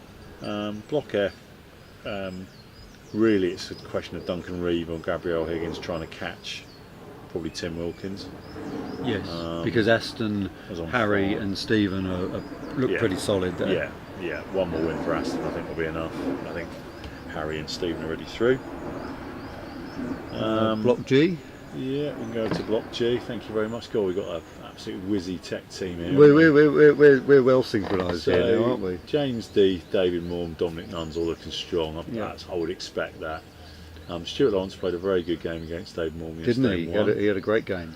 So, and Andrew Hobbs doing really, really well on 4 wins. Now this is the block that's complicated by the walkover. Yes. Yeah, so I think that's because Bruno has withdrawn, and it looks as if what happens here is that the players that were due to play actually get credited with a win. Yeah, because Andrew's only on 4. Now, yeah, so I know Andrew well, so it's a bit of a dogfight there between Thomas Spalding, Stuart Lawrence, Andrew Hobson, probably even Callum Highland as well. Well, and they're playing each other. They're in that little tournament Yeah. within a tournament. Now, do you know where that's being played? Block Let G? me just double check that for you. Because it would be great if we could get some recent intel from that block. There hasn't been anything posted score-wise, but looking at the players involved, you would imagine that they would have got a move on. So yeah, be interesting to know what's happening in that very important block. I wouldn't mind betting that we'll be seeing a few playoffs from that block here tomorrow. I think so. Yeah, I mean obviously that's David Morm's home club. He did beat James there. David Morm's knows Surbiton very well. Dom Nuns will be a threat in the knockout. He's a very talented player. He's got an unusual style, but super talented and plays for England both at Association Croquet and Golf Croquet. So last but not least, we've got block H. So I think this is 3 that I think will go through. So I think Mark Van Loon's on 6 out of 7. He's played really nicely. So we haven't yet got block H up on the screen for the. Oh, we have now. There we go. So Mark's done brilliantly well, hasn't he? He's a very, very high quality player. Jose will go through, I'm sure. Ewan, I'm pretty sure is going to be. Even though he had that little hiccup, which will get him to 6. And then we've got a real little mini tournament again going on between Jeff Sue, Rick Harding, Dave Kibble, and maybe even Logan now is. Logan has put himself in the mix again, and because he also plays the lowest ranked player. So let's put him on 4. And then it's against Rick. And then against Rick, So that could be a 5th. So that's effectively because Rick has to play. So Rick has to play Logan and Dave Kibble. That's going to be tight. So it could literally be some heads-to-heads here. So Logan's definitely not out of this. He's not had the best start. He hasn't had a good start. Top seed. Certainly got the ability. Okay. So some good some really intriguing things coming up there. Try and keep you as informed as we can as we get. Really, we're kind of relying on croquet scores to put in. Did we have the recent one with Logan beating Jose? Yeah, let me just check that's come in. 4 minutes ago. Logan Jose. So that's what's got him on to the 3. Yep. So that's a big win for Logan. I still think Jose's going to qualify. He's got games against Dave Kibble and Ewan, so I don't think he'll be in trouble. That's a great win for Logan.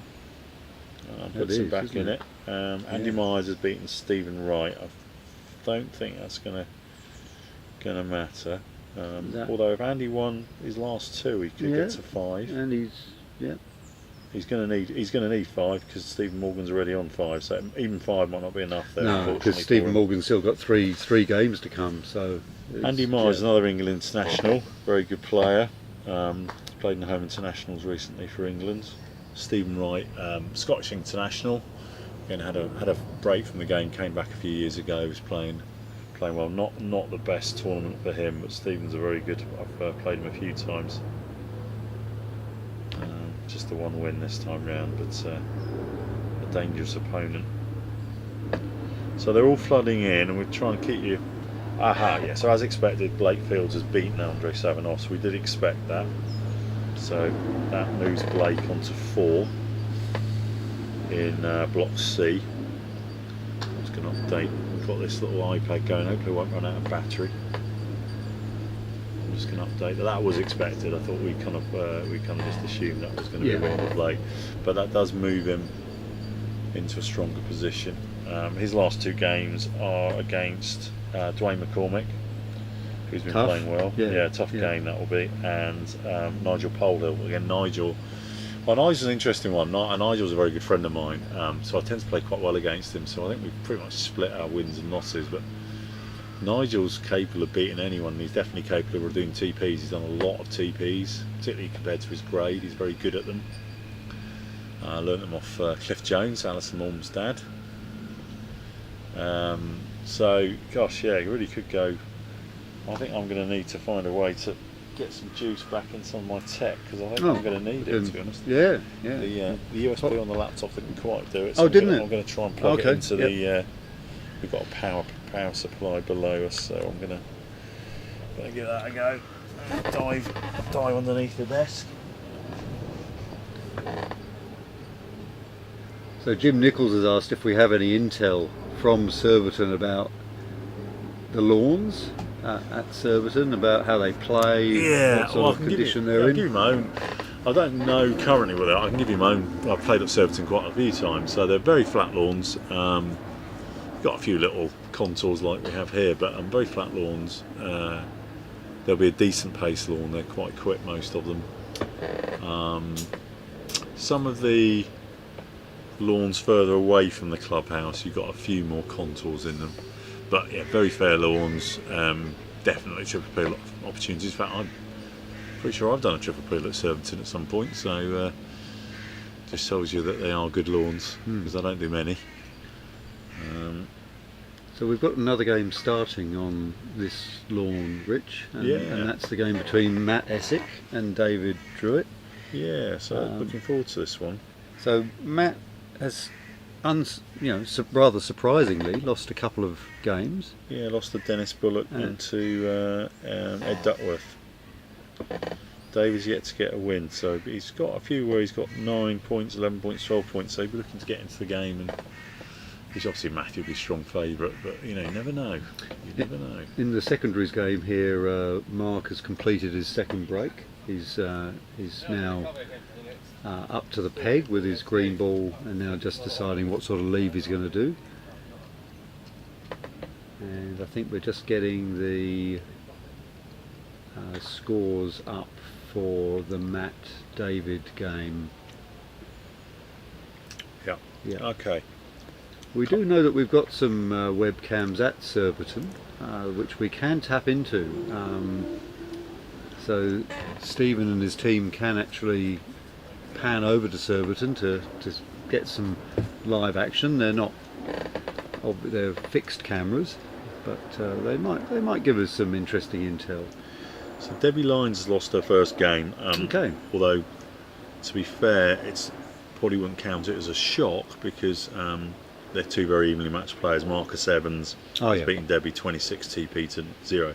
Now Marcus doesn't play a huge amount of croquet, but he's super talented. He could be one. If you got him in your fantasy team, you'll be pretty happy about that, because he's capable of beating anyone.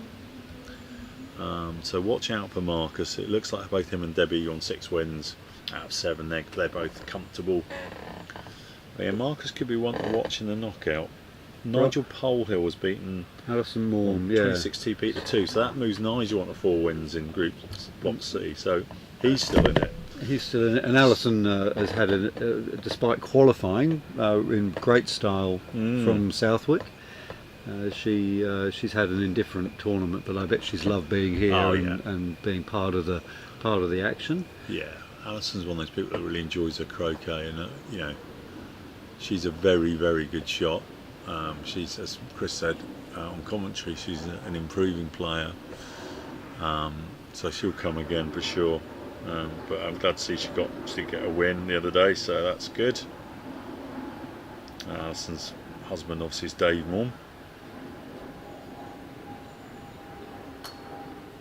Right. Now I'm a little bit confused, because I thought we had Matt Essick on the lawn, but I can see Robert Fletcher in front of me. So we'll just get that sorted out. I had that definitely looks like Robert Fletcher, and he's definitely playing a game of croquet, because he's carefully positioning. We're meant to have Essick against Druitt, and we had the other game that was coming on in here was Robert Fletcher, and I can't know who his opponent was. Zimonyi from Sweden, I believe. Well, we'll get that sorted out for you. Don't worry. There's a couple of players at these championships. I don't know who they are, but also know Robbie Fletcher is. So what we're going to do is we're going to concentrate on the finishing game of Mark Ormerod, and then we'll get the scores up for. We'll probably get Essick Druitt on there, I believe, as well, for the focus one. We'll wait for them. We don't have any plans currently to score Robbie Fletcher against. Well, we will score both because Yeah. we can. Yeah. Oh, I see. So Yeah. we're not scoring that until until okay, things settle until down the a other bit. game's finished. We'll keep we'll keep you updated. But we'll focus on the on Mark Ormerod against Simon Williams. Then we'll have a little wait for Essex and Druitt to start. But yeah, we'll keep you informed.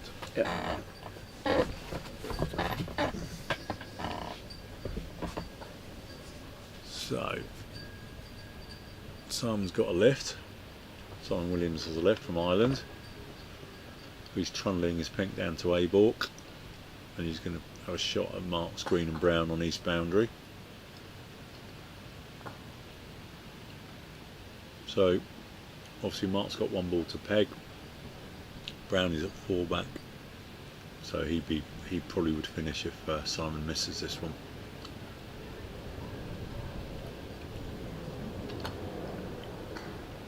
Simon shoots and centre ball's green. Good shot. So who knows, right? Simon's on hoop 3, I believe, with both of pink and white. Just hit green with pink.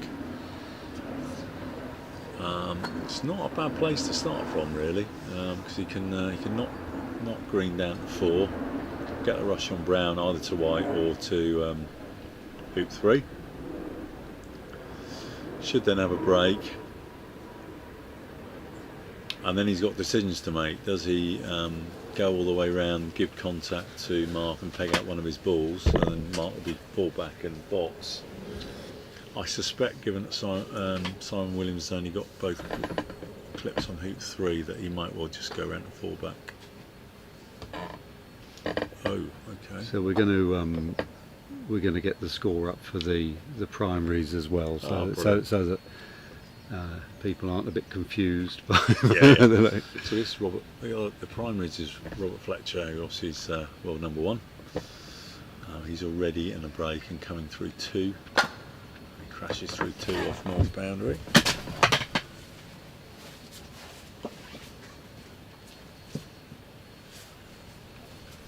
So we're going to a bit of a feast of croquet, really. I mean, no offence to Mark Ormerod and Simon Williams, but we're going to have Robert Fletcher and Matthew Essex on the same lawn at some point. Well, unless Robert finishes very quickly. So, Simon Williams has hit the brown quite deep there, but he does have a rush to 3, which is his hoop. So. He's okay, and it's a nice rush as well. It's going to go right in front of 3. Lovely. Oh, now here's a bit of a surprise result. Oh, tell us. Not necessarily based on what you would have expected at the start of the game, start of the block, but Brian Cumming, who's not had the best of tournaments, has actually beaten Tim Wilkins 26 TP. Oh. So Tim was one of those players that was in 4th. He was in the mix. And now that's going to drop him down. Potentially, if Duncan Reeve or Gabriel Higgins can win one of their games, that'll put them level with Tim. So Brian has put the proverbial cat amongst the pigeons there, and actually also moved on to 3 wins. I don't know if that'll be enough for him, but if he wins the next 2, Gabriel is actually playing against Duncan, so one of those is going to move on to 4. So block F suddenly becomes tight. Yeah. All right. Well, we're putting up the primary scoreboard now. Yeah. And you'll see there that Robert has made very quick progress towards hoop number 3, and as you might expect, has a bit of a break in front of him. Yeah.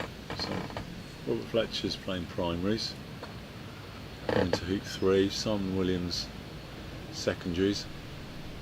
He's on hoop 4, so probably might catch him up the way he's going at the moment. Yeah, the way that game's going, it's going to be quite some time before Matt Essex gets on the lawn, isn't it? I don't even know if it doesn't look like Matt's actually finished, does it? Okay, another important result from block H. It feels like the Ryder Cup, this trying to keep up with everything. So Jeff Sue has moved on to 4 wins. He's beaten Sharif 26 TP to 6. Sharif's had a bad tournament. apart from doing a 6-2 Yeah, the other 6-2 day, which is ball. just, just. But that moved Jeff onto. That was a good win for him, so that's moved him on to 4 wins. Rick Harding's on 4 wins, as we said. So actually, it's currently Jeff and Rick fighting it out for 4th, with also Dave Kibble potentially moving into the mix. So we're going to try and keep a balance here of keeping you updated on the blocks, because I know some of you have got strong vested interests, while also commentating. Well, it's all part of the rich tapestry of the event, isn't it? It's Simon Williams coming through 5. It would be great if we could show all of the lawns. Exactly. But, I'm pretty sure Simon will go to 4 back. I don't think he's going to risk giving Mark Ormerod contact. I don't know. Maybe he's a flair player, Simon Williams, so he's capable of anything. And he wears his heart on his sleeve, doesn't it? He's a superb host. So if you get a chance to go to Carrick Mines near Dublin, played the home internationals there. He's a lovely host, Simon. Just nothing's too much trouble. It's typical Irish hospitality that we all love. It's stereotyped and it's also true. Yeah, lovely. And got some really for a relatively small country, they've got some phenomenal croquet players, both at association and golf. And Robert is just steaming through. He is just. Yeah. He's patiently waiting a little bit behind Simon, isn't he? But he's not hanging about. I think he's wanting an early lunch here. I don't think is this. Yes, that's right. Yeah, so he's coming off a TP against Alain Giraud. So I think he's just in a bit of a hurry today. He wants to maybe have that rest day, reset. He's obviously had a very good start to the tournament.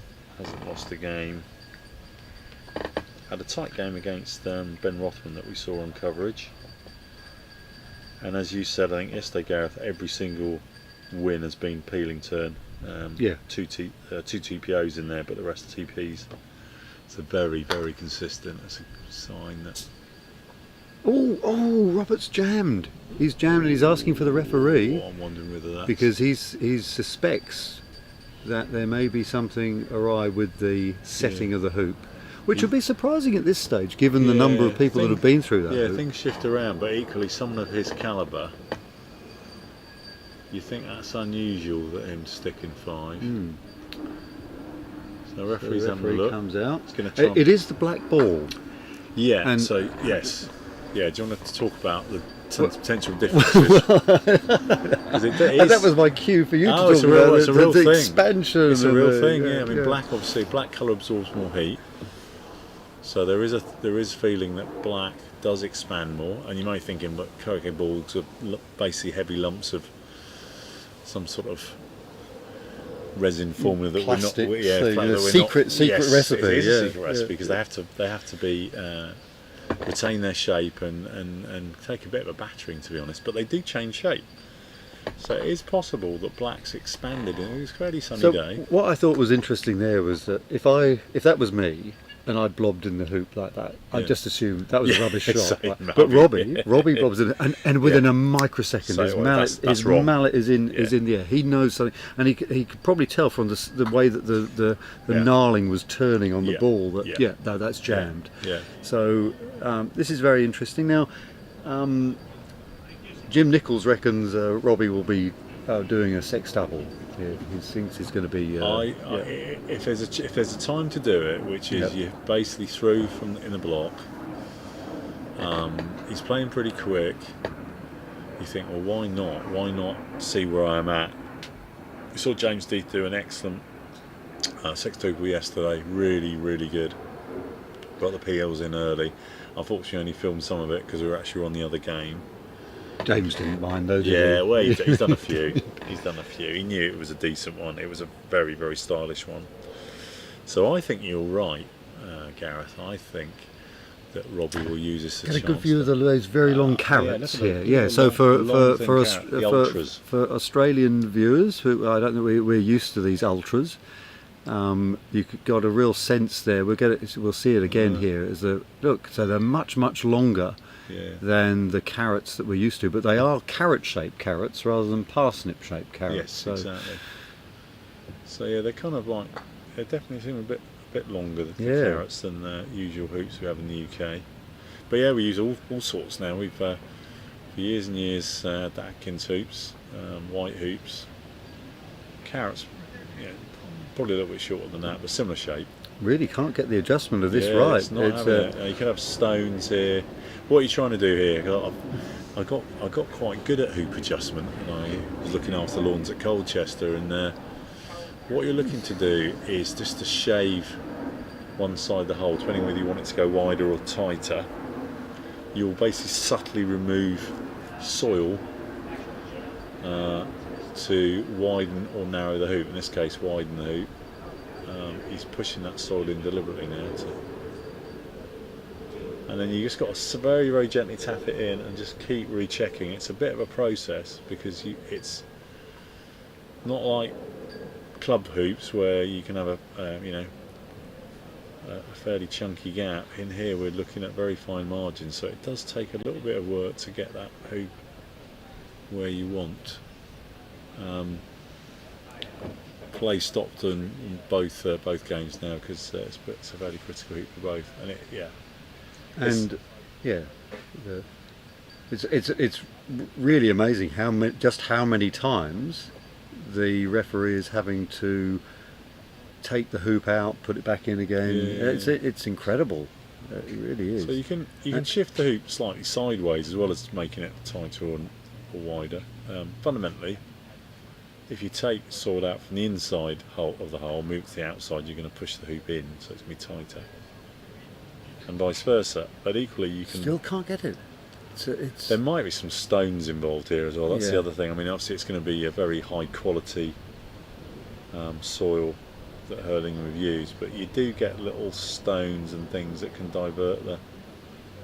Sometimes you see people using clamps when they put the hoops. Yeah, we use clamps in. It's very soft soil in the UK, so generally, some people use them.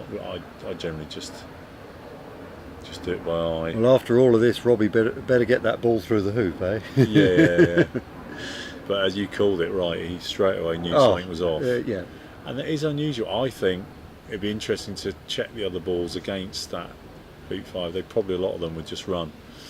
I think it is the expansion of the black. Yeah. And there used to be a thing like, I think some of the older balls, players when it was hot would deliberately not choose black and blue because they were worried about catching more wire, etc. Yeah. Still going. This is incredible. I've never seen a hoop taking this long to set. But it shows the precision that the standards require. Yeah. I think there's probably some sort of stone at the bottom of this hole, just diverting the carrot. So you sort of work. You work really.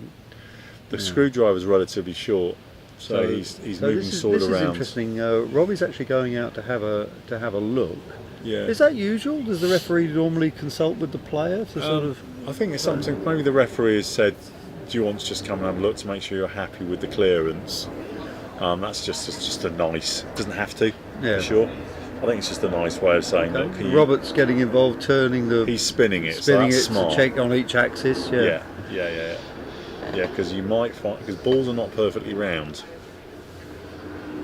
They're pretty darn round, but not perfectly and it's round. coming out again. He's found another axis. Wow, amazing. He's found another axis of the black. This is incredible. Now he's. See, I don't want to criticise because I'm not an expert on refereeing and stuff. I genuinely don't like fishing extra soil out and putting it into the ground. No. Because what that generally does is just raise everything up. Yeah. So it's not ideal. Yeah, because you're right, Rich. It's not just the hoop holes, is it? It's the area around the hoop. It's the amount of soil there. Yeah. Now it's tiny bits of soil that's being added in. I think that this is indicative actually how difficult this is to get this hoop in the right place. I'm amazed that none of our viewers have commented on hoop setting, because normally that's something that croquet players like to talk about. Yeah, Chris was saying they're pretty tight. He thinks they're kind of 1/32 most of them, which makes this job very, very hard. And it's like you're aware that a lot of people are watching. It's an incredibly hard job. I'm really starting to feel for the referee at this stage because it's been out there for And I think 4 or 5 minutes, which must seem like an eternity. Yeah, I think that's why he's getting these little small thumbfuls just to try and make his job a bit easier, because clearly his first efforts of using the screwdriver to move the sword around wasn't getting the desired result. So being an experienced ref, he's just trying to get the right outcome for this hoop. I mean, at what stage have you done so much damage to the hoop holes that you know? Yeah. You think You get that. Yeah, it's a good point actually, Gareth. So you get that sometimes where the hoop holes almost start to rip a little bit, rip the surface of the lawn, and that makes it really hard to get a solid base because the hoop will move all over the place and make the ripping even worse. But I don't think that's the case. So most Australian clubs have a problem with magpies. Yes. Because the magpies love to just start ripping, and the cockatoos as well. Oh, cockatoos right, yeah. really We're strip. starting to get a strip few of the those in holes, London, yeah. actually, cockatoos. No. Some wild ones, yeah. Really? Come escape and start to form from flops around the warmer bits of London. Yeah. Wow, gosh, don't feed them. Don't put food out for them. They'll rip your balcony up. Our biggest problem in the UK is we get a larva called leather jackets. I believe that when they hatch they turn to crane flies. Oh, okay. And it used to be that you could spray a certain chemical on the lawns that would kill these leather jackets. Yeah. And now it's not on a particularly pleasant chemical and it's been banned. Right. So they've been trying other forms of control of these larvae using things like nematodes and things like that, but it's not quite as effective.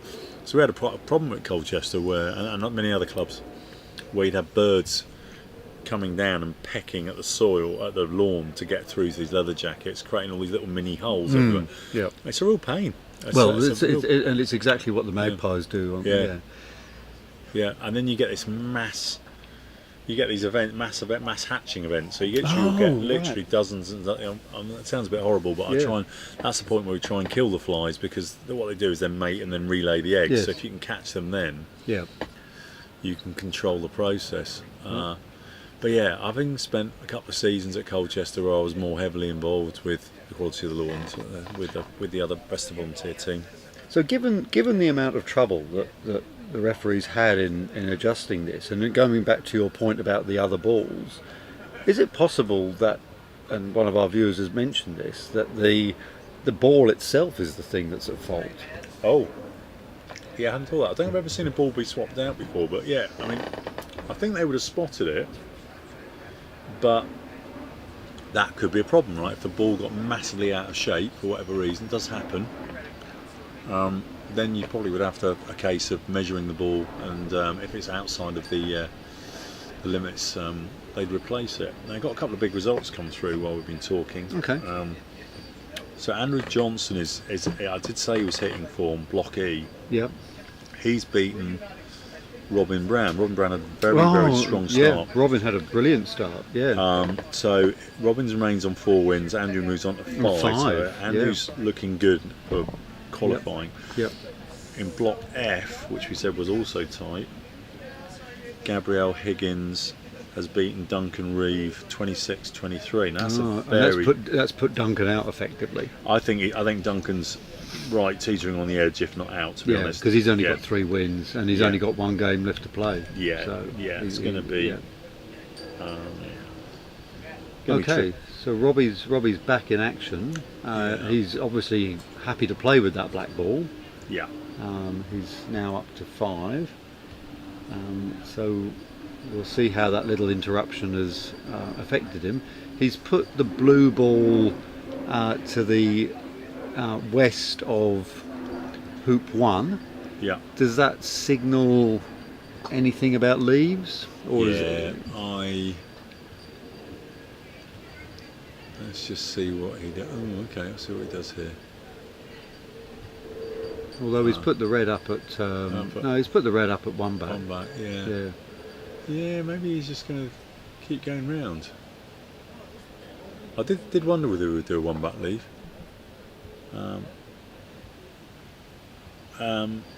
So one more result from Block C, the block of death. Carmaloop has beaten Omid Hallam 26 TP to 9. Oh, okay. Omid's had another loss there. Yeah, so Omid stays on 3. So now We've got Reg and Dwayne on 7 and 5 wins, and then we've got Kyle, Nigel Polehill and Blake Fields all on 4s. Ian Lyons and Pete Trimmer's results haven't come in yet. So I think they're going to need at least 5 wins to get a playoff, if not more. So very tight. Right, so where's Robbie gone? Well, Robbie's gone, he's taken the ball down to the 2-back area.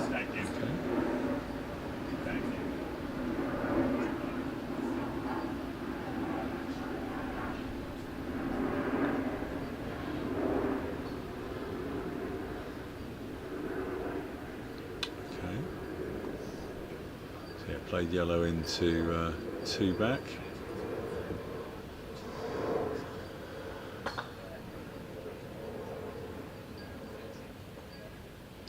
Yeah, so it doesn't look like he's going to do anything spectacular here. Leave you to focus on that. Gareth, we've got another score in, just trying to work out what that all means. Where's the score come from? It's the Block G. So Stuart Lawrence has beaten Callum Hyland 26. Oh, so that's probably the end. End for Callum. Yeah. And put Stuart into quite a strong position now. Yeah, well, he had that great win against David Morm, didn't he? Yeah, he really did. So in that group, I think James Death is looking very strong. David Morm, Dominic Nunn's looking strong. Stuart's now looking strong. Andrew Hobbs and Thomas Balding are probably the two that could disrupt it. But that's a good win for Stuart. That's probably going to put him through if he can keep going. Right. No, Robert safely through 1-back. Simon is just sort of patiently waiting around. So Simon's just about to go through 3-back. Yeah. And finish his break. And as you predicted, he's not doing anything fancy. Yeah, I think he wants to keep the innings. So don't give away contact and don't. So he'll just do a nice little leave with his pink ball. Not happy with that rush, Simon Williams. He just caught it on the edge. That's okay. Sorry, I come with double banking, particularly when players are playing around the peg. It's just everyone gets in everyone else's way. It's just it's unavoidable, really. So Robert Fletcher's opponent is a gentleman by the name of Archibald Simonu, who I haven't come across. I have played in Sweden a couple of times. Have you? Yeah, in European Championships up in Eskilstuna. And lovely lawns. Okay. Joachim, who's playing here, as part of establishing the club there. But I didn't come across Archibald when I played. So well, Archibald would not be imagining that he'll be having much to do with this game, I wouldn't think. no, well, you wouldn't expect it, would you? Yeah. I was going to say Robert picks a blade of grass there, but it's very difficult to discern a blade of grass on this beautiful lawn. Yeah, it's very even, every blade of grass is sort of just a couple of millimetres long, and equally green as any other blade of grass.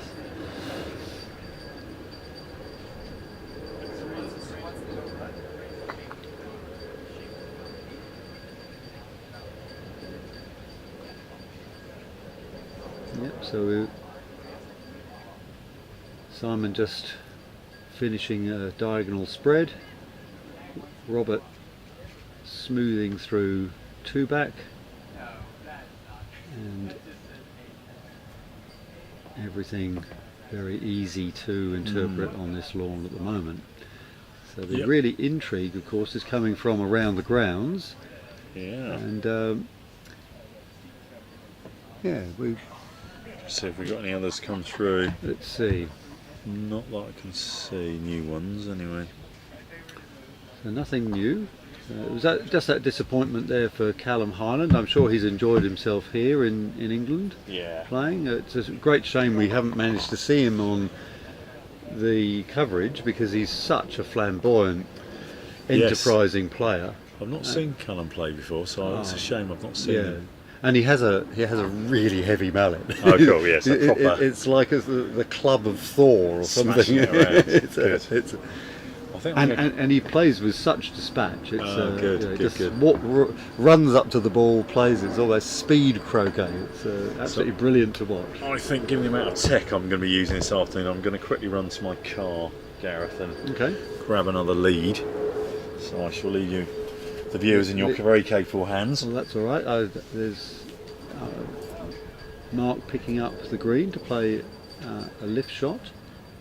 He would have preferred, I would have thought, to have played with the brown ball, as that's the backward ball, but he's picked up the green and he'll be shooting down. Well, I thought he was going to be shooting down the line at the pink and white on the western boundary, but he's having second thoughts. No, he is going to do that. Robert, meantime, approaching 3-back and closing out his break. He's already placed the opponent's yellow ball on the western boundary, halfway up the western boundary and a couple of yards in. So we might pan, if we can, to Mark's shot. He shoots with the green at the pink and white and hits the pink. So a lovely shot there, but of course remember that green ball is not necessarily the one that he can finish with.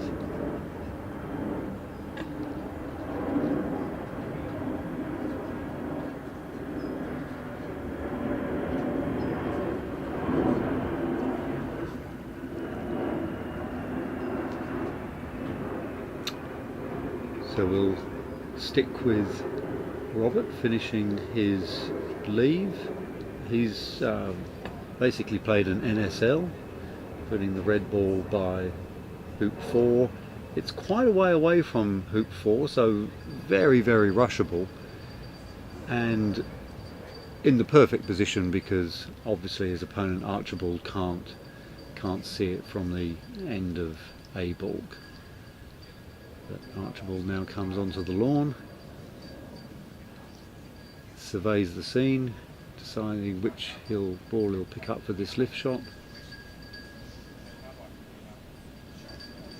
May well be the last shot he plays.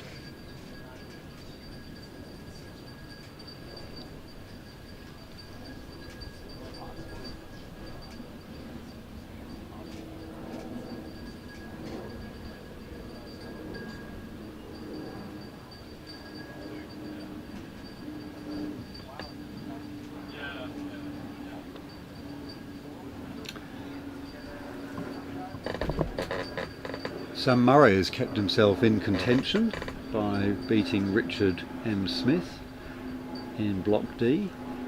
So that little tournament within a tournament that is developing there in that block has taken a little twist. Richard will be disappointed with that.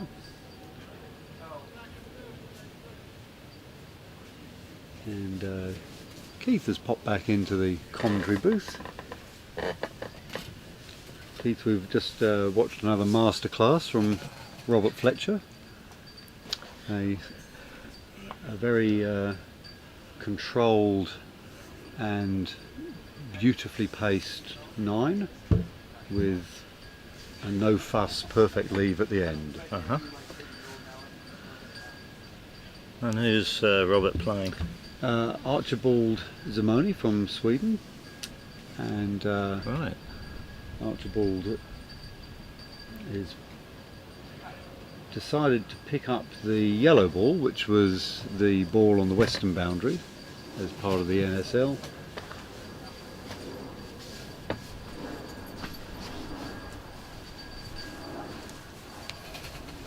And he's going to be shooting down the eastern boundary line at Robert's black and blue balls, which are just perfectly separated by a yard or so.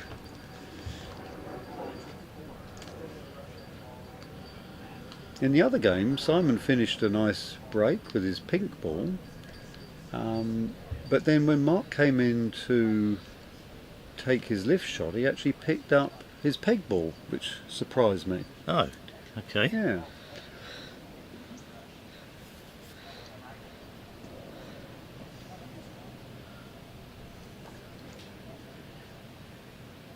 So Archibald's playing from third corner by the look of that. He's playing from third corner, And- shooting down to corner 4 through Roberts' black and blue.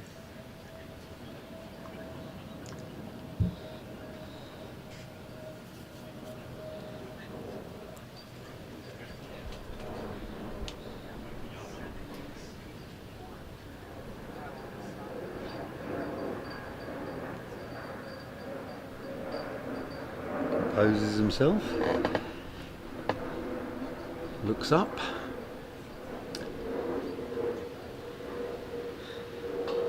and shoots, and he doesn't look happy with that. The ball squirting to the left hand side, almost taking out the corner flag in corner 4, and that will mean Robert will come on, and we'll see how Robert choreographs a delayed triple. When the opponent has taken that lift shot, Keith, is there any way at all of getting an on-time triple, or do you just have to do a delayed?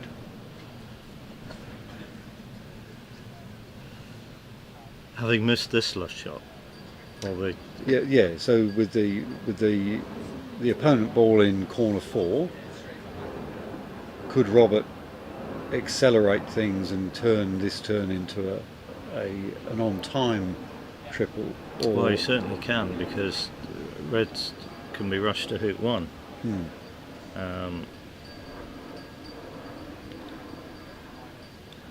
Okay. So he's as going you say, and to he's take gonna off do the that, yellow. yeah. It's very similar to Yeah. Okay. how Zach started his triple in the previous game. I mean, the Mark had taken a shot from Mark Avery had taken a shot from a bulk, but Zach ended up rushing, if you remember, down to the south boundary and then playing this big croquet stroke, sending a pioneer to hoop 2, getting a rush to hoop 1. Now, Yeah. So that's I did notice that Robbie seemed to misapproach hoop 1 in the early play in this game. Did you? Is that right? Okay. I don't remember that, because we were still sort of sorting out the scoreboard for this game at that stage.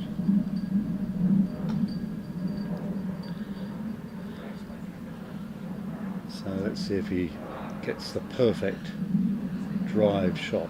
Yeah, and it'd be interesting to see how he feels his mallet performs, given that he had that mallet designed and built to improve his stop shot ratio with the Humpty balls. Oh, okay. Right. In the context of I was going to of ask you if you doing knew sex anything about tuples. this mallet. Well, do you know who built the mallet for I it? think he built it. He but- built it. He built Yeah, it. that's Wow. what I've heard. He's got a fantastic stop shot ratio now. So how do you engineer a mallet to give you a good stop shot ratio? Well, How it's does the weight. Yeah. It's the weight. This only weighs 2 pounds 8 ounces. Oh, I see. Well, that looks like a pretty good rush to hoop 1.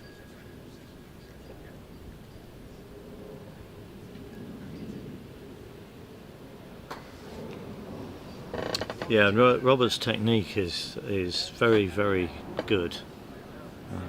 He's particularly good at what you'd think would be the blindingly obvious of getting the centre of his mallet to hit the back of the ball travelling in the right direction. And he does that with a very good controlled swing. Now, having said that, he's left himself a quite a commentator's teaser, hasn't kiss he? of death. Yeah. Look at Uh, that. So that's going to be difficult, Yeah, even for him. We can't tell from the position, but we can see the live feed, and this Yeah. this looks very angled. It's very angled and quite close in as well. So, oh, beautiful shot. Yeah, very good. Amazing. I mean, he's left himself an 8-yarder back, but he won't be. Don't think this too- will be a problem. No, He recently won the GC. GC Yeah. Open Championship, the British GC Open Championship, and Reg Bamford, his opponent in the final, said that to all intents and purposes Robbie was unplayable, and at least Well, it in was the first 7-0. it was wasn't 7-0 in the 7-0. first game. Yes. Okay, so Robert off the mark with the blue ball.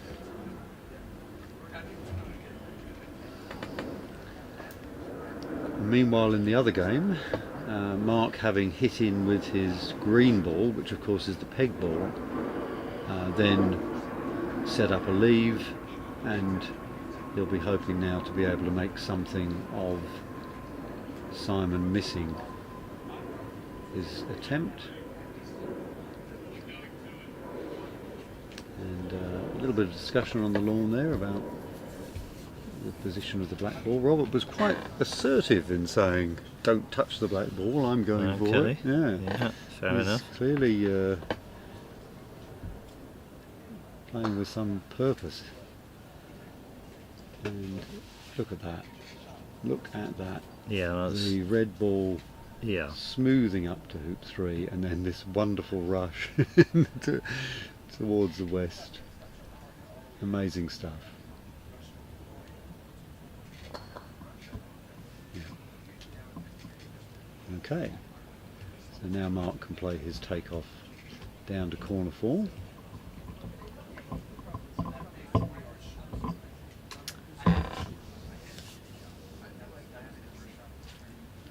Yeah, and look at this, Keith. Robert is going to position the black over by 4 back, going to the yellow, and he'll be on for the on-time TP. Yes, it's all looking pretty comfortable, isn't it? His croquet strokes are generally superb. Yeah,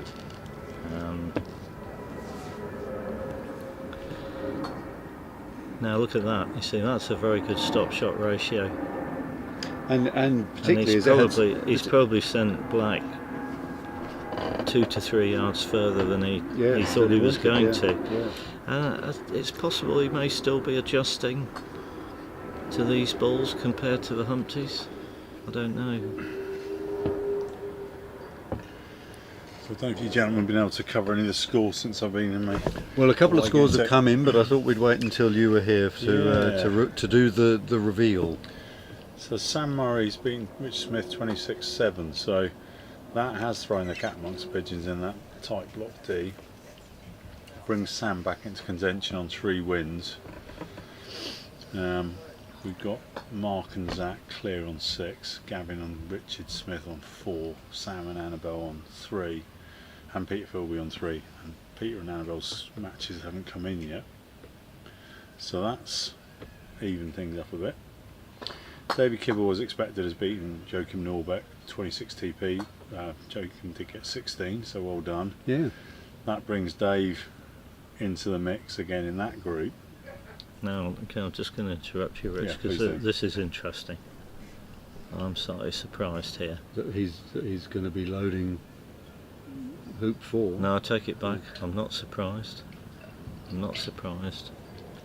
What was the reason for your initial Well, surprise? I'm slightly surprised. Well, I'm surprised he's got the stop shot ratio to be able to play this stroke, Yeah, loading yeah. hoop 4, and he's got it easily. Wow. He's got it easily. And that's a split as well. Yes, exactly. I mean, that's incredible, isn't it? To Yeah. get that ratio Yeah. and get it on absolutely a split shot. They're spot Yeah. on. Yeah.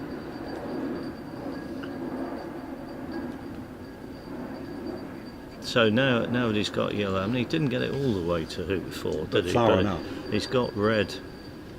Red will now be the escape ball for the full-back peel, and he'll be looking to rush black just to the side of hoop 3. I can't believe that split shot. That was incredible. The ratio on there almost defies the laws of physics. Well, it was- it looked to me like when he played the shot, he was no better than level with red, and I thought he was actually a little bit south of it. So I am gobsmacked Yeah. like that. Oh, he was. I mean, He was South. yeah, yeah, yeah. exactly. Well, because I was thinking that he might have the option of having yellow as the escape ball and rushing red to, say, corner 3, and then I thought he might have the stop shot ratio to send red to hoop 4, holding for black. So okay, so he's quickly got into position to do this peel. Little roll. Yep, into the jaws. Into the jaws is fine. There are options for how you proceed from here.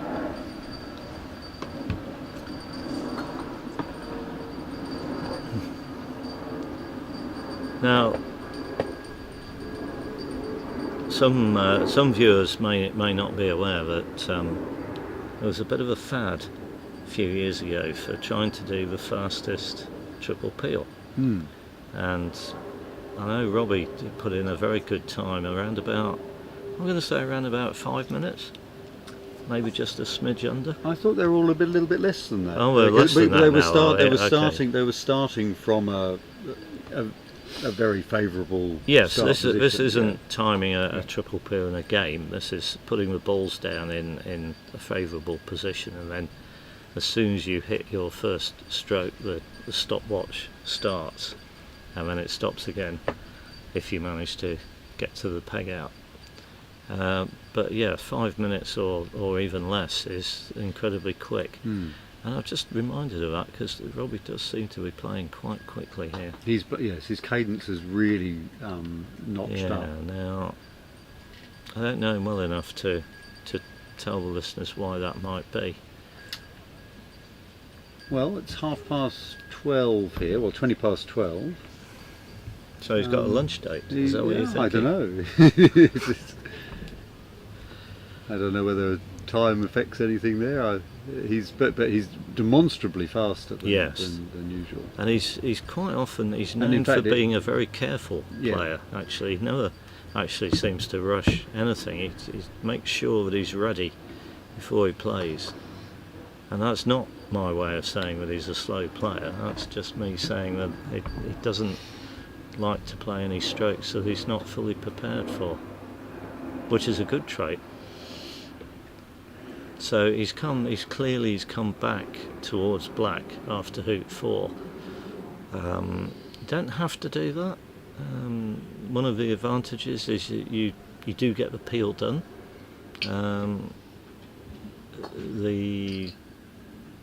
don't suppose it will affect him too much, but the possible downside is that you've now committed to well, I'm going to say he's going to do a takeoff to red. Red needs rushing to hoop 5 though, in my book.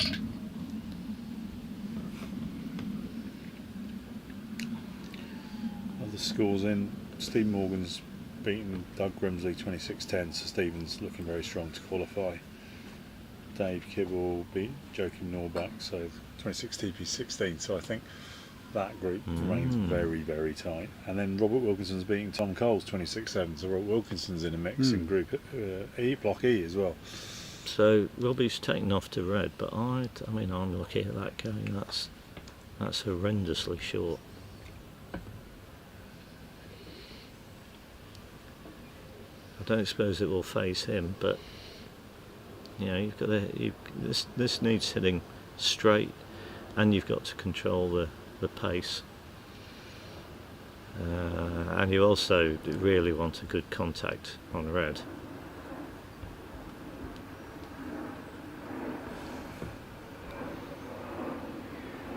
Okay, well. So here it comes. This one he has not rushed in any way, and he's played it well. Yep, it's absolutely great. Yeah. Now, the other thing about rush peeling black as he did is that black is now further away. It's no longer in the hoop, but it is further away, so he will need a rush, certainly on the east boundary, and he might try and come all the way to corner 3, to see how he fancies it, because he will be sending red Oh, he's got to make this And hoop he's first. got to get up the hill. Yeah. And he didn't quite get up the hill, but he's given plenty of room, hasn't he? He's anticipated there that he's going to be running this hoop pretty hard. His reception ball is halfway to hoop 6. Yeah, so you don't want to rattle through this one. And he's run it very nicely. Gosh, that's brilliant. And well, he has avoided getting cross-pegged. There was just a moment where his ball might have stopped cross-pegged. And now this rush on red is considerably easier because he's sort of nearer the action. Yeah, perfect middle ball. And he's with the stop shot ratio he's got, he will easily get red all the way over to one back. And then he wants to rush red towards yellow. I note that Eugene and Chang has beaten Ian Burridge in Block A, and probably a bit too late for Eugene, but he does have 3 wins now, still 2 games to play. Now you see, that's interesting. He's played that shot. He didn't even play it with a stop shot technique. He was actually hitting down on that slightly, and yet I doubt many people in this tournament could get that ratio even playing a stop shot. Well, I'm going to put my name down for one of these mallets because I would love to have a stop Well, shot. I mean, other mallets are available, but I believe he is interested in selling them. So, and of course, I dare say there'll be a flood of uptake were he to end up as the winner at the end of this week.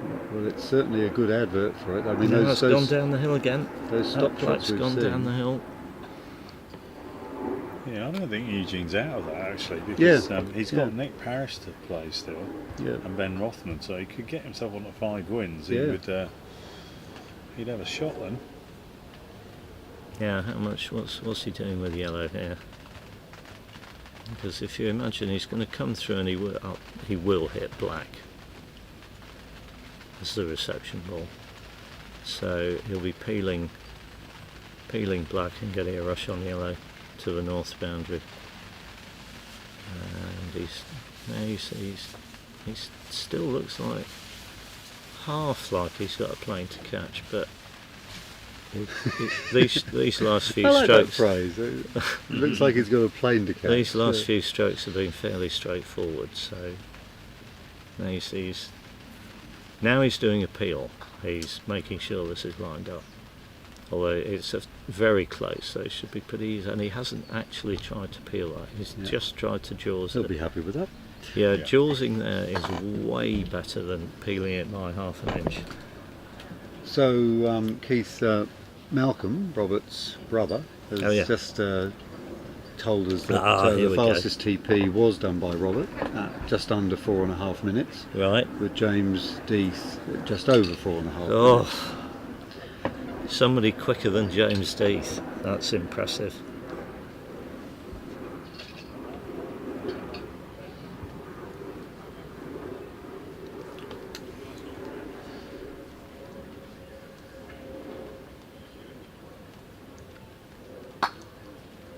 There's that stop shot again. Look at that. So the blue ball went about 4 yards, and the yellow ball has gone 26 yards. Yes.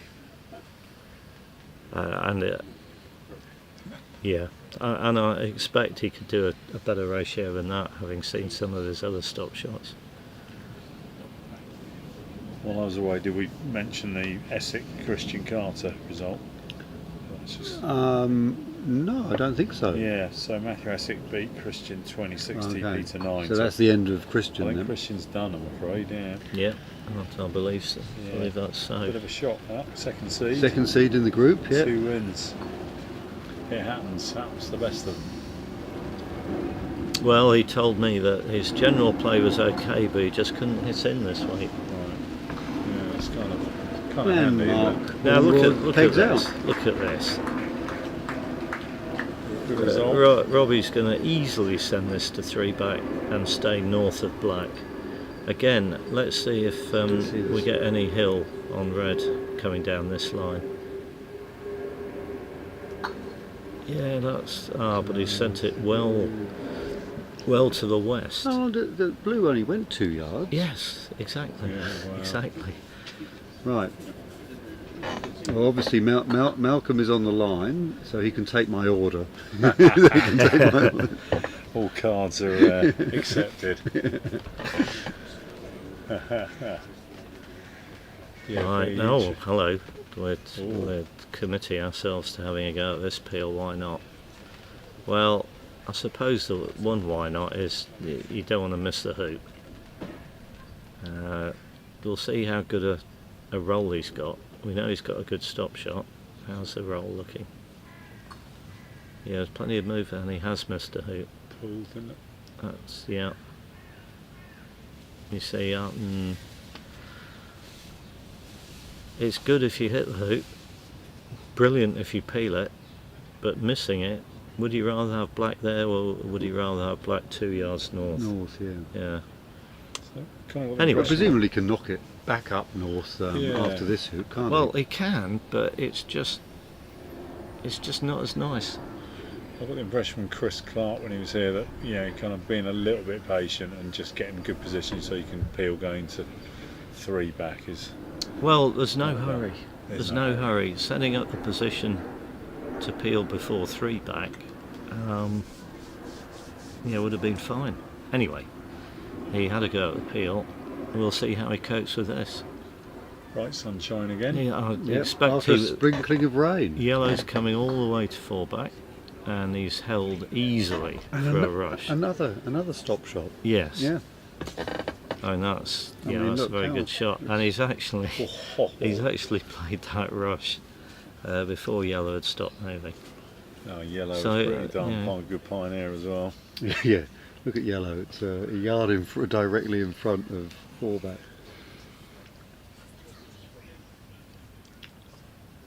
Oh, tell us about this manoeuvre, Keith, because this is one. He didn't even attempt to rush black into peeling position there. What he's done is he's positioned black as a reception ball. So he won't roquet red after making 3 back. He'll come through the hoop, hopefully for him in a position to rush black in front of Rover. And then if that's successful, he'll peel Rover and go and collect red.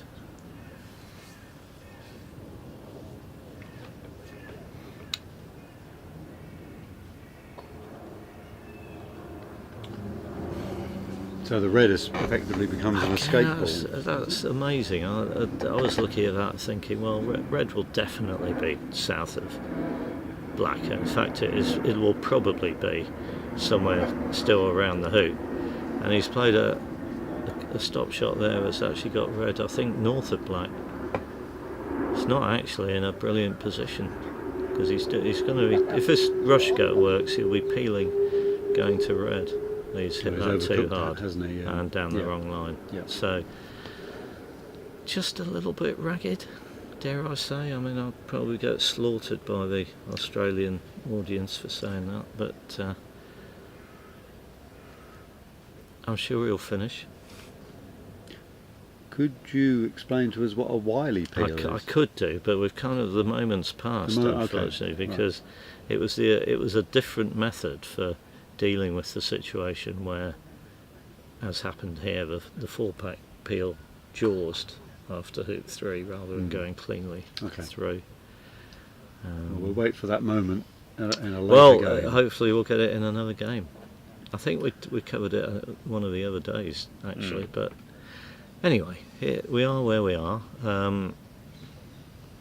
Black still needs to be peeled through Rover. It's not sitting particularly near peeling position at the moment, so I think Robbie will definitely be going down to black. If you remember, you asked me, was Zach going to go down to the to peeling tidy it up, and tidy it up? Well, his ball was a lot closer to peeling position, and he didn't go down. But that one look at needs this. tidying. Robbie's deliberately put Yellow In a rushable position. in a position where he runs it, gets an easy rush back towards black, and I suspect he'll be tidying this up by rushing it into peeling position and taking off back to red.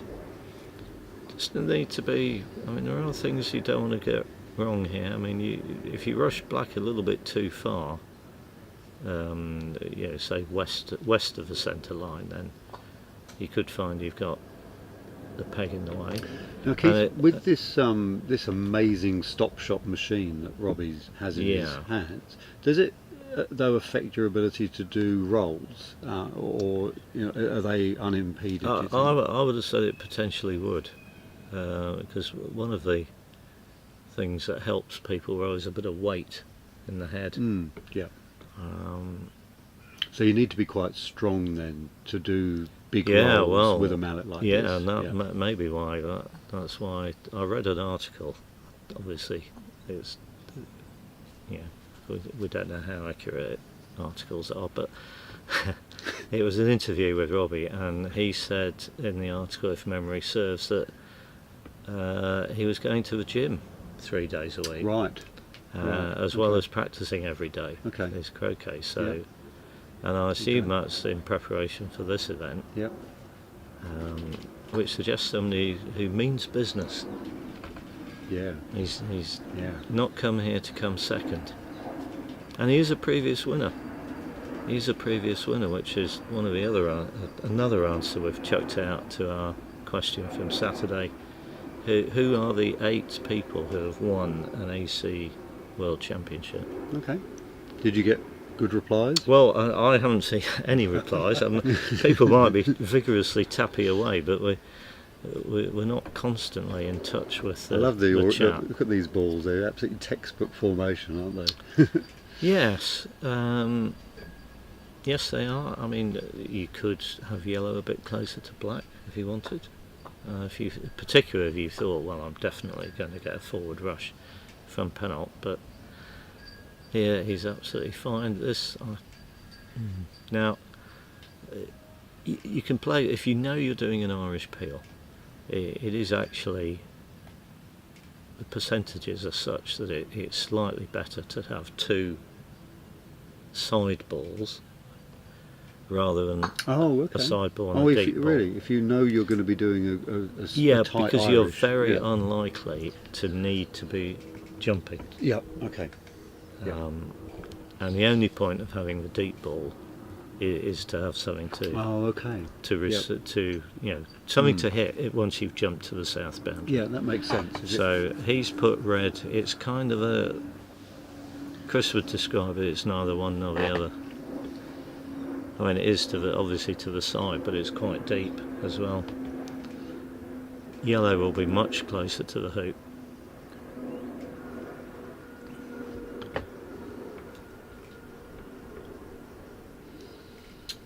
Well, at the conclusion of this game, it'll be a very good opportunity for us to do a call of the board, and maybe Rich will be able to take us through.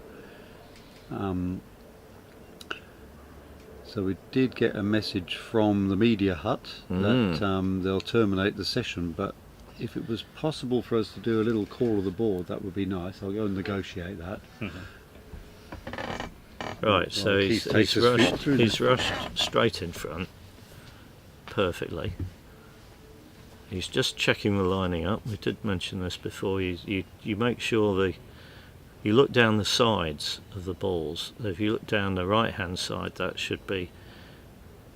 line should be just inside the right hand wire, and if you look down the left hand side of the 2 balls, that line should be inside the left hand wire when you're peeling a straight shot like this one.